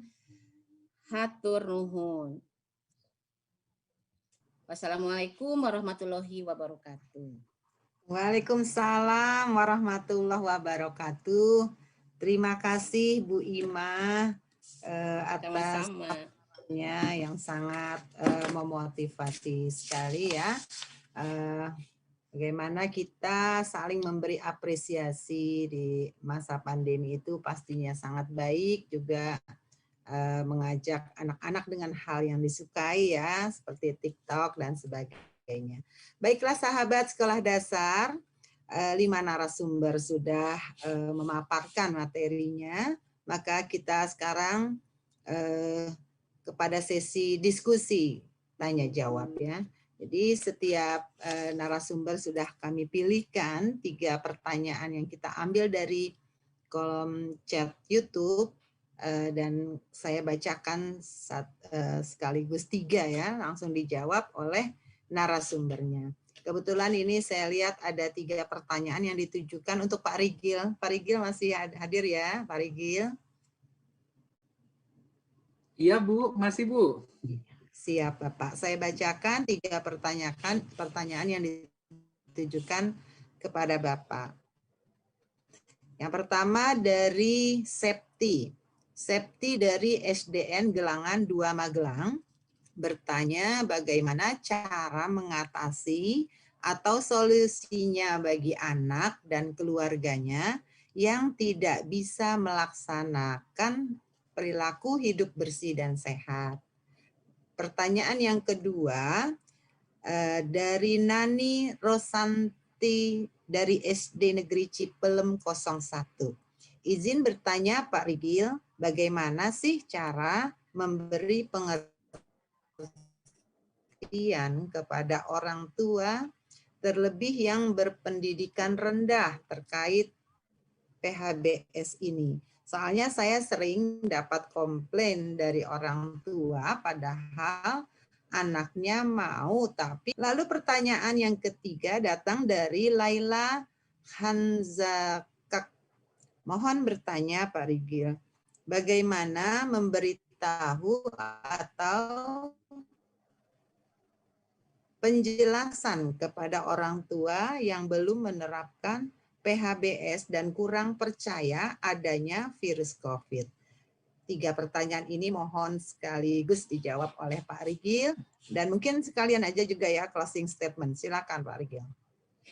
Ya, terima kasih Ibu Mala dan juga ibu-ibu yang sudah bertanya, luar biasa pertanyaannya, dan saya rasa ini nanti bisa saling melengkapi karena bagaimana proses informasi ini disampaikan, saya rasa ini tadi kita dapat banyak ilmu ya dari Bu Novi, bagaimana membuat konten-konten itu mudah diterima, lalu dipahami dan juga sampai tujuan akhirnya itu bisa diterapkan dengan berbagai strategi dan cara. Tadi contoh-contoh sudah disampaikan oleh Bu Novi dan saya rasa ini menarik sekali. Sepertinya kalau ada yang banyak bertanya Merdeka Belajar itu apa, mungkin contoh-contoh yang tadi Bu Novi berikan itu yang saya rasa contoh-contoh konkret ya Bu Novi ya, yang bisa diterapkan oleh Bapak Ibu guru dan juga orang tua di rumah. Nah,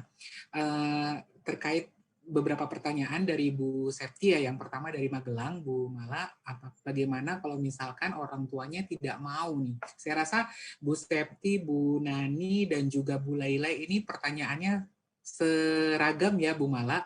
Bagaimana cara menyampaikan terkait topik PHBS kalau misalkan masih kurang diterima. Nah, sebenarnya kita perlu tahu dulu nih, tidak mau melakukannya ataupun hambatannya yang dihadapi oleh para orang tua ini apa gitu. Karena nanti kalau kita tahu hambatannya apa, kita bisa mengatur kira-kira strateginya penyampaian ataupun pesan kunci apa yang sesuai untuk disampaikan kepada orang tua sekalian gitu. Jadi kalau saya boleh berbagi pengalaman, Bu Mala, waktu tadi kan Bu Novi sempat bilang nih, harusnya kebiasaan PHBS, praktek-praktek baik itu dari sebelum pandemi pun seharusnya sudah dilakukan. Sangat-sangat setuju ya Bu Novi. Jadi betul. Tunggu wabah baru melakukan. Nah, ada beberapa kendala yang saya temui di lapangan ketika fasilitas sudah tersedia. Tadi kan satu paket ya, kata Bu Ima, kalau cuci tangan itu harus ada sabun dan air yang mengalir ya Bu Ima ya, untuk melakukan itu. Nah, ini tidak ada, tapi kenapa prakteknya tidak dilakukan? Jadi ternyata setelah dicoba digali lebih dalam observasi, banyak yang merasa cuci tangan ya pakai air saja gitu loh, tidak perlu pakai sabun. Apalagi kalau misalkan untuk sekolah-sekolah yang di Jawa Barat, kita punya kebiasaan kalau makan di saung gitu cuma pakai kobokan ya Bu Mala ya, cuci tangannya gitu di rumah makan Sunda gitu biasanya. Iya Pak. Nah, seperti itu. Nah, akhirnya karena kita tahu nih penghambatnya apa, kendalanya apa. Oke, kalau begitu akhirnya kita ada ide pakai demonstrasi. Kita kasih misalkan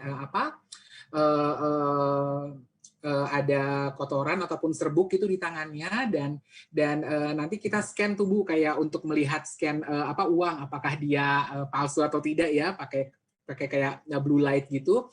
Nah, ternyata kalau misalkan kita tunjukkan bahwa ketika memang cuci tangan dengan sabun, kotoran-kotoran serbu-serbu tadi itu tidak terdeteksi gitu, hilang. Sementara kalau misalkan hanya dengan air saja, itu jadi masih terlihat di mana-mana. Jadi saya rasa untuk menyampaikan topik-topik ini kita perlu banyak strategi, mulai dari audio visual ya, menggunakan zaman sekarang sudah banyak misalkan contoh-contoh video, alat peraga seperti itu, sehingga bisa membangun motivasi dan perubahan perilaku. Jadi kita kalau di tengah perubahan perilaku tuh kita perlu tahu dulu nih, mereka orang tua ini ada di level mana. Kalau misalkan dia tidak tahu, berarti kita perlu kasih informasi gitu. Kalau misalkan dia sudah tahu dan kita mau memotivasi dia melakukan, berarti oh ya, kita naik lagi ke level berikutnya, tunjukkan cara-caranya, contoh konkret. Ada pepatah yang bilang to see is to believe. Katanya tidak akan percaya kalau misalkan tidak lihat dulu, atau anak-anak sekarang bilangnya no pic hoax katanya gitu, kalau nggak ada gambarnya bohong gitu katanya.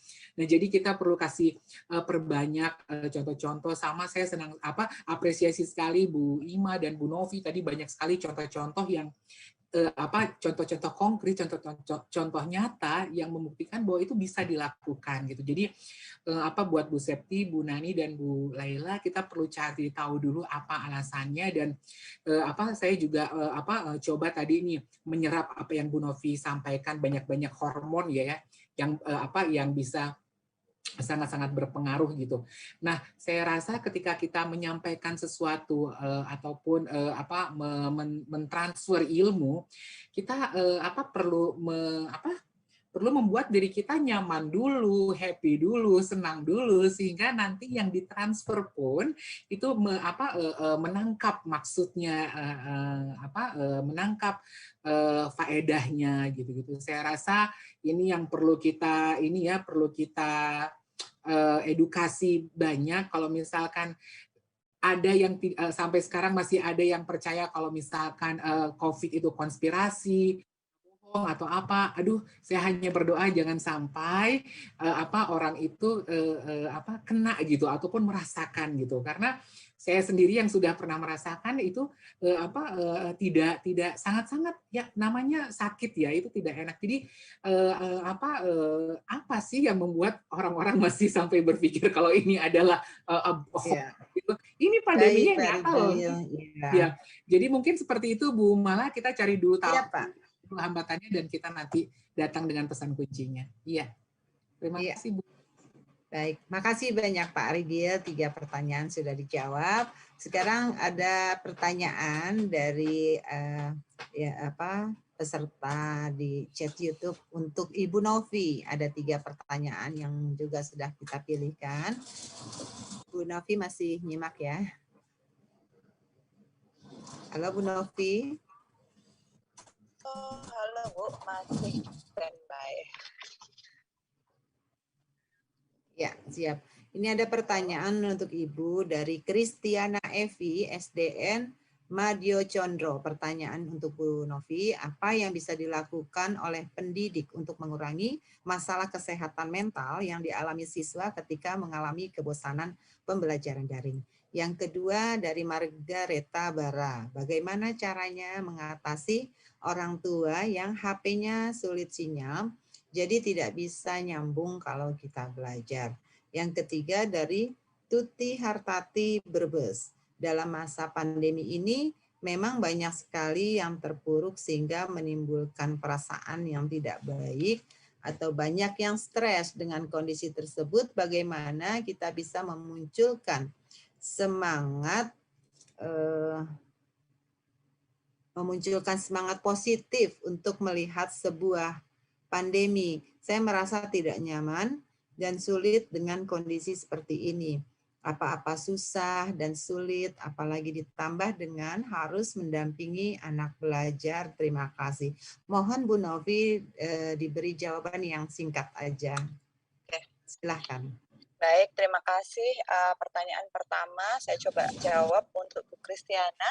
Jadi apa yang dilakukan untuk mengurangi problem mental? Ya, yang dilakukan ya sebetulnya secara umum adalah apa yang sudah saya paparkan dari pertama sampai akhir tadi itu. Secara gamblang adalah bagaimana sekolah itu menciptakan ekosistem baru, di mana dimulai dari penciptaan lingkungan dan keterhubungan dengan pihak luar, kemudian juga bagaimana sekolah itu membangun penalaran dan kesadaran diri, kemudian juga sekolah itu harus inovatif, tidak lagi feodal, dan yang terakhir harus ada praktek-praktek baik yang dipertukarkan. Jadi sebetulnya praktek atau program atau aktivitas yang paling simpel dilakukan di sekolah-sekolah gerakan sekolah menyenangkan itu untuk mengidentifikasi anak-anak itu adalah melalui banyaknya dialog atau interaksi, dialog atau interaksi. Jadi misalnya ada salah satu kegiatan namanya Circle Time kalau di GSM. Circle Time itu anak-anak benar-benar berdiskusi tidak tentang pelajaran, tapi misalnya tentang apa yang dirasakan selama 1 minggu ini misalnya. Nah dari dialog itu kemudian anak-anak saling belajar. Misalnya saya selalu sedih, oh kira-kira teman lain ada yang ngerasa sedih juga enggak gitu. Kalau sedih apa yang biasa kalian lakukan gitu. Nah di situ ada pertukaran praktek antara anak-anak bagaimana mereka menghadapi situasi seperti itu. Demikian juga ketika guru mampu membangun aktivitas-aktivitas yang menumbuhkan dopamin tadi itu. Jadi misalnya banyak kegiatan seni gitu ya, banyak kegiatan game-game yang dilakukan secara online, dan banyak refleksi-refleksi itu sebetulnya mampu mengurangi tekanan-tekanan yang dialami oleh anak-anak. Jadi misalnya cara mengajarkan hal-hal tertentu, misalnya tadi seperti Pak Ragil bilang, cara mengajarkan mencuci tangan gitu. Sebetulnya anak-anak itu tidak perlu diajari atau dinasehati terus-menerus gitu. Karena apa ya, ketika itu masuk sebagai konten dan itu banyak sekali konten yang dimasukkan ke anak-anak, anak-anak itu bisa lupa gitu ya. Sehingga yang paling bagus itu adalah membangun kesadaran. Gimana sih cara membangun kesadaran? Tanya aja ke anak itu. Kalian lihat ini kan orang sakit misalnya gitu. Menurut kalian kenapa dia sakit? Oke, sakit COVID 1, 2, 3, 4, 5. Menurut kalian gimana caranya mereka biar nggak sakit? Anak-anak pasti akan tahu sendiri kok. Makan buah harus bersih. Gimana ya caranya biar kita bersih? Gimana caranya biar kita selalu bisa cuci tangan? Ada strateginya nggak? Kalau kita lihat teman lupa, apa yang kita lakukan? Jadi ditanya aja terus. Pembiasaan itu baik, tapi pembiasaan itu kalau di psikologi itu levelnya itu bawah. Karena binatang saja bisa dibiasakan. Kalau dibiasakan, kadangkala dia tidak berlangsung lama ketika lingkungannya berubah. Kalau lingkungannya berubah, dia akan nggak standby. Maka yang harus dibangun adalah kesadaran diri. Nah, bagaimana caranya? Dialog itu tadi, ngomong, ditanya, jawab, ditanya, sampai dia menemukan jawabannya sendiri. Kalau itu selalu dilakukan, maka tercipta belief system, maka anak-anak tidak merasa itu ditekan atau disuruh gitu. Tetapi itu adalah kesadaran dia kenapa dia harus cuci tangan, kenapa dia harus berangkat ke belajar sekolah gitu. Ya, jadi banyak-banyak kegiatan yang surprise atau mengejutkan. Jadi kemarin kita melakukan FGD kepada beberapa anak. Menurut kalian sekolah online itu akan menyenangkan kalau seperti apa? Itu jawaban anak-anak pertama adalah kalau banyak kejutan. Jadi banyak kegiatan-kegiatan game online yang biasa kita latihkan. Tidak harus pakai device ya. Game online itu nggak harus pakai device. Misalnya anak-anak diminta ngumpulin 5 barang yang ada di rumahmu gitu. Jadi mereka lari-lari cari barang gitu. Atau kalau mau ngelatih kesehatan, coba temukan makanan-makanan sehat yang ada di rumahmu dan mengandung vitamin apa gitu. Dan mereka ke kulkas cari ini, kemudian mereka presentasi. Jadi banyak cara sebetulnya untuk mengurangi kebosanan ya kalau kita kreatif gitu. Nah, kemudian yang kedua, gimana ya caranya kalau orang tua nggak punya HP? Dan ini saya kira merupakan masalah klise, sinyalnya susah dan sebagainya. Nah, kalau zaman Ki Hajar Dewantoro dulu memang ada sistem among, di mana memang guru itu, ya ini memang tugas beratnya guru ya, guru itu memang bisa sebetulnya mendatangi orang tua atau keluarga yang sulit dihubungi. Sebetulnya di sini peran dari pemerintah daerah setempat ya, misalnya kayak kecamatan dan sebagainya itu juga sebetulnya harus terlibat ya, jangan hanya guru dibebani sendiri untuk, aduh aku harus jalan nih ke orang tua yang nggak punya sinyal. Harusnya memang struktur di daerah, struktur pemerintah di daerah itu berfungsi, berperan, tidak hanya ketika masalah COVID, tetapi juga masalah pendidikan. Jadi mereka mampu mengidentifikasi mana keluarga yang tidak punya device, kemudian mereka bisa membantu guru-guru ini mengakomodir orang tua atau keluarga yang tidak punya infrastruktur ini untuk punya akses terhadap gurunya. Gurunya juga dibantu ketika dia misalnya harus punya akses terhadap beberapa orang tua yang tidak punya device, ini bisa terbantu juga oleh pemerintah daerah setempat. Selalu seperti itu. Jadi memang kalau misalnya ada kegiatan yang sulit sekali dikomunikasikan, memang ada kalanya mungkin secara berkala, tidak harus sering, guru bisa mendatangi rumah dari orang tua atau keluarga tersebut untuk mengetahui kondisi yang sebenarnya gitu ya. Dan kita bisa mengundang anak-anak mungkin secara reguler untuk menemui para guru di titik-titik tertentu gitu, agar tidak selalu kita tergantung pada orang tua, tapi anak-anak sudah tahu, oh nanti per hari ini tanggal ini akan ada ketemuan, oh per hari ini tanggal ini akan ada ketemuan lagi sama bu guru dan teman-teman gitu. Jadi memang sekolahnya harus fleksibel, nggak bisa tiap hari dan tidak seperti dulu lagi dan sifatnya harus personalized gitu ya. Guru harus punya banyak cara memang untuk bisa adapt dengan situasi ini gitu. Dan saya kira ini juga salah satu kewajiban dari pemerintah, baik pemerintah pusat maupun daerah, itu mengembangkan professional development yang tidak hanya berfokus pada teknologi, tapi berfokus pada pendekatan yang berbeda dan berfokus pada teknik-teknik yang sangat menerobos, yang tidak harus tergantung pada teknologi. Nah, ini mungkin yang kurang juga didapatkan oleh guru-guru. Nah, kemudian untuk Bu Tuti, pertanyaan yang terakhir adalah, ya, banyak sekali sekarang tidak hanya anak-anak, orang tua, guru merasa selalu negatif karena memang di sekelilingnya itu berita-beritanya negatif, kondisinya memang kita sedang down. Tetapi kalau kita memang selalu fokus pada hal-hal yang negatif itu, maka memang itu akan mengkooptasi seluruh kehidupan kita dan mereduce sedikit demi sedikit hormon kebahagiaan itu.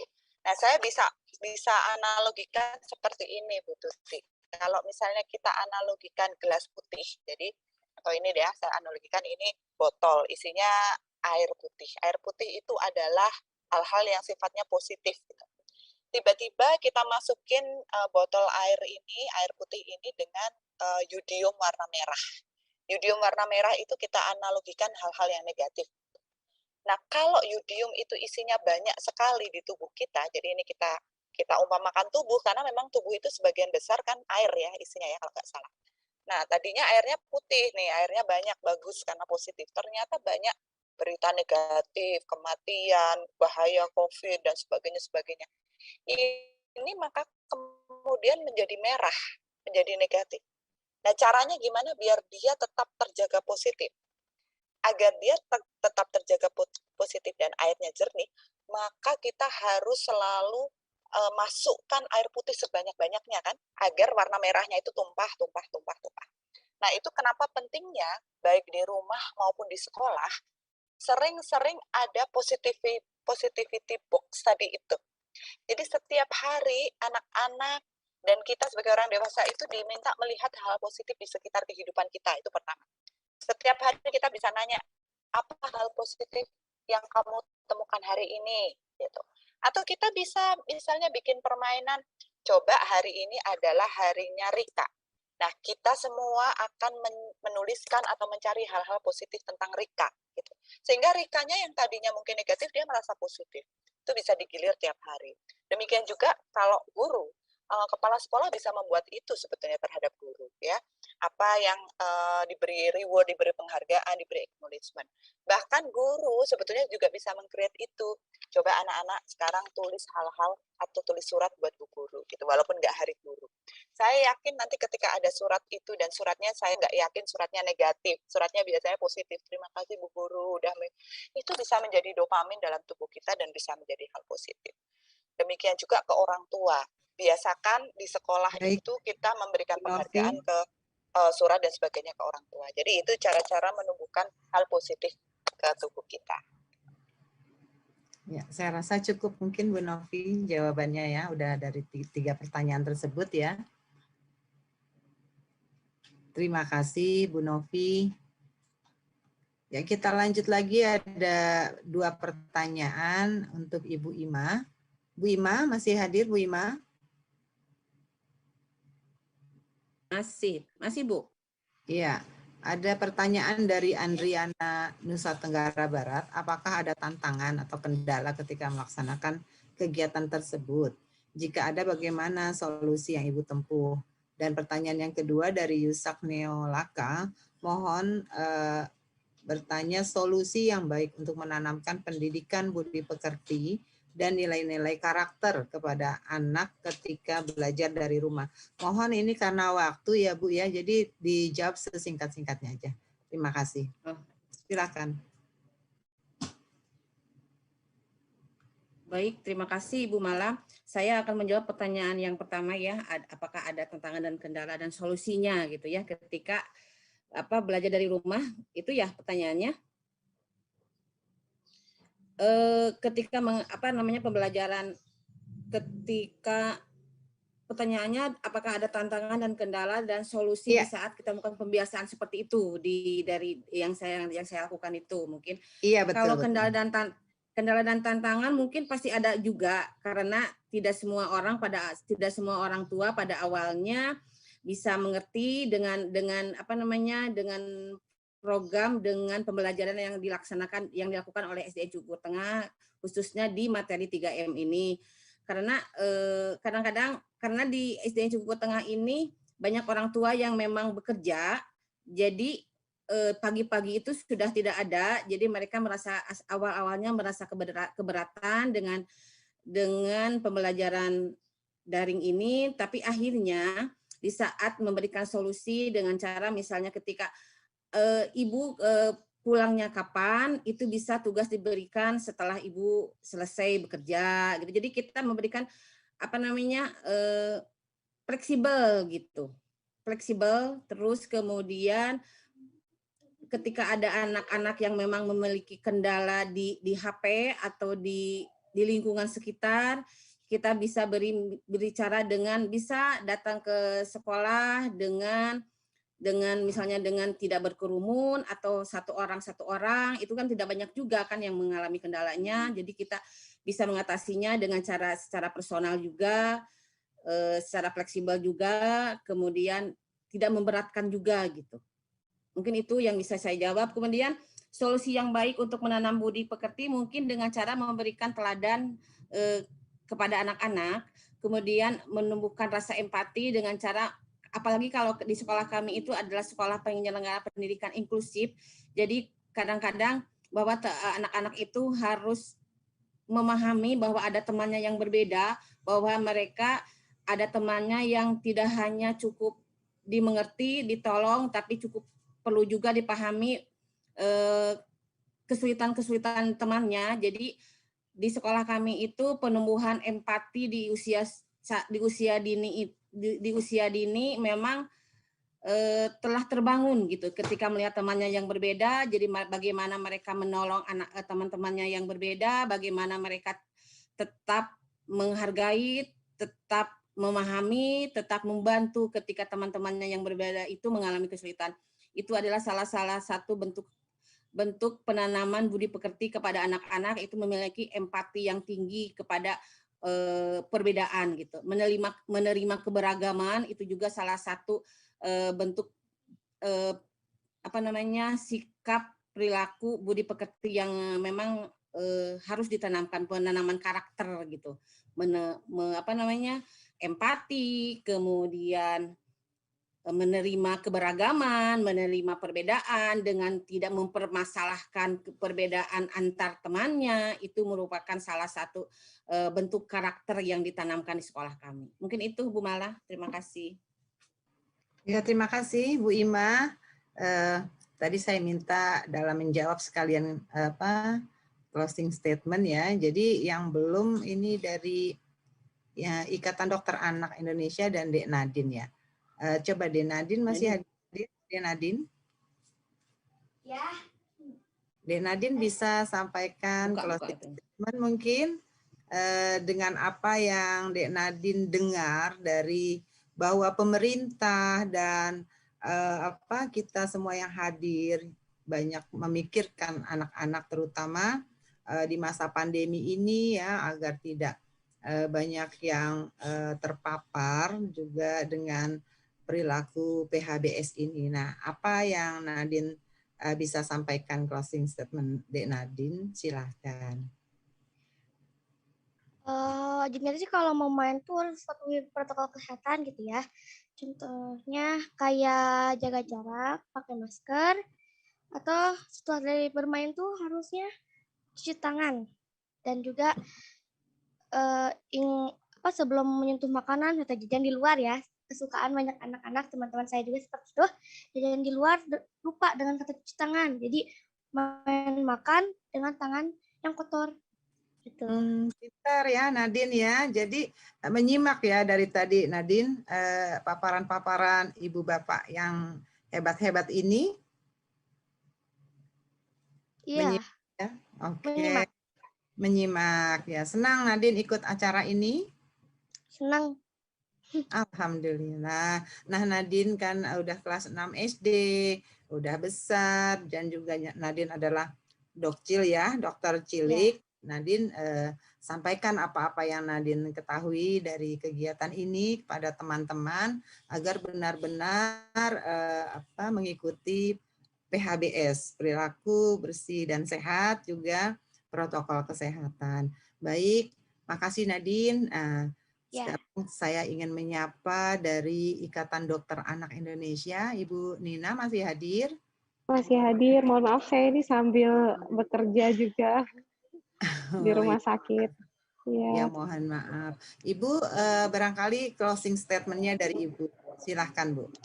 Oh iya, terima kasih. Sahabat sekolah dasar, walaupun kita masih dalam pandemi COVID, tapi harus yakin bahwa pandemi COVID-nya akan suatu saat akan berakhir. Dan yang bisa mempercepat itu berakhir adalah kita semua. Jadi tetap lakukan protokol kesehatan, perilaku hidup sehat, dan jangan lupa melengkapi vaksinasi, terutama untuk anak-anak nih yang masih memerlukan imunisasi, dan juga jangan lupa sahabat sekolah dasar tetap berbahagia di rumah, lindungi anak-anak kita semua selagi belajar di rumah. Mungkin sekian Bu. Ya, terima kasih banyak Bu Nina. Jadi intinya kita harus don't worry, be happy gitu ya. Tetap protokol kesehatan. Baik, sebelum kami akhiri webinar ini, kami mengingatkan kembali kepada sahabat sekolah dasar untuk mengisi link daftar hadir dan pendaftaran sertifikat. Bagi yang ingin mendapatkan sertifikat 32 jam, ikuti terus webinar series Direktorat Sekolah Dasar. Setiap harinya kami akan rilis judul-judul webinar yang menjawab permintaan sahabat sekolah dasar sesuai isu terkini dan kebutuhan sekolah. Jangan lupa like, subscribe, follow seluruh media sosial Direktorat Sekolah Dasar. Terima kasih kepada Bapak Ibu narasumber dan juga sahabat sekolah dasar yang luar biasa. Jangan lupa 3M, yaitu mencuci tangan, menggunakan masker, dan menjaga jarak. Salam sehat, salam sejahtera. Terima kasih semuanya, Pak Rigil, Ibu Novi, Bu Ima, Bu Nina, Dek Nadir. Terima kasih. Akhirnya saya ucapkan billahi taufiq wal hidayah. Wassalamualaikum warahmatullahi wabarakatuh. Pada tahun ajaran baru, pembelajaran dilakukan secara tatap muka terbatas atau jarak jauh. Dalam pelaksanaannya, sekolah wajib memenuhi daftar periksa sesuai SKB 4 Menteri dan aturan PPKM. Orang tua berhak memilih apakah siswa akan mengikuti PTM terbatas atau PJJ. Sekolah wajib memfasilitasi kedua opsi dan tidak melakukan diskriminasi. Jadi, semua sudah paham kan? Taati peraturan yang berlaku dan jalankan protokol kesehatan. Ayo kita sambut tahun ajaran baru dengan aman dan nyaman.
2, 3.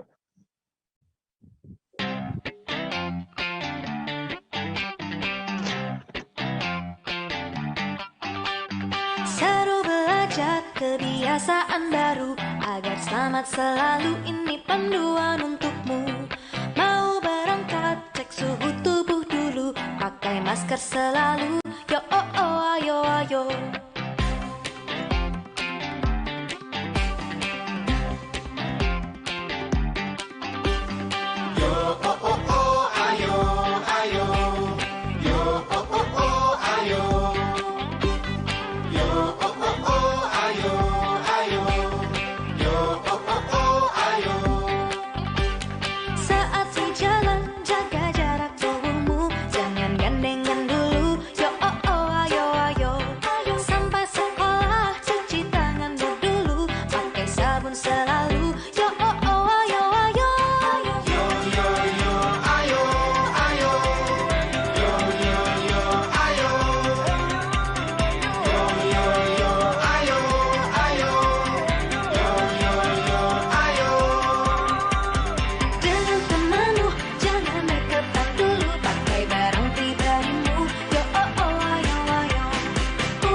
Selamat selalu, itu panduan untukmu. Seru belajar kebiasaan baru. Pada tahun ajaran baru, pembelajaran dilakukan secara tatap muka terbatas atau jarak jauh. Dalam pelaksanaannya, sekolah wajib memenuhi daftar periksa sesuai SKB 4 Menteri dan aturan PPKM. Orang tua berhak memilih apakah siswa akan mengikuti PTM terbatas atau PJJ. Sekolah wajib memfasilitasi kedua opsi dan tidak melakukan diskriminasi. Jadi, semua sudah paham kan? Taati peraturan yang berlaku dan jalankan protokol kesehatan. Ayo kita sambut tahun ajaran baru dengan aman dan nyaman.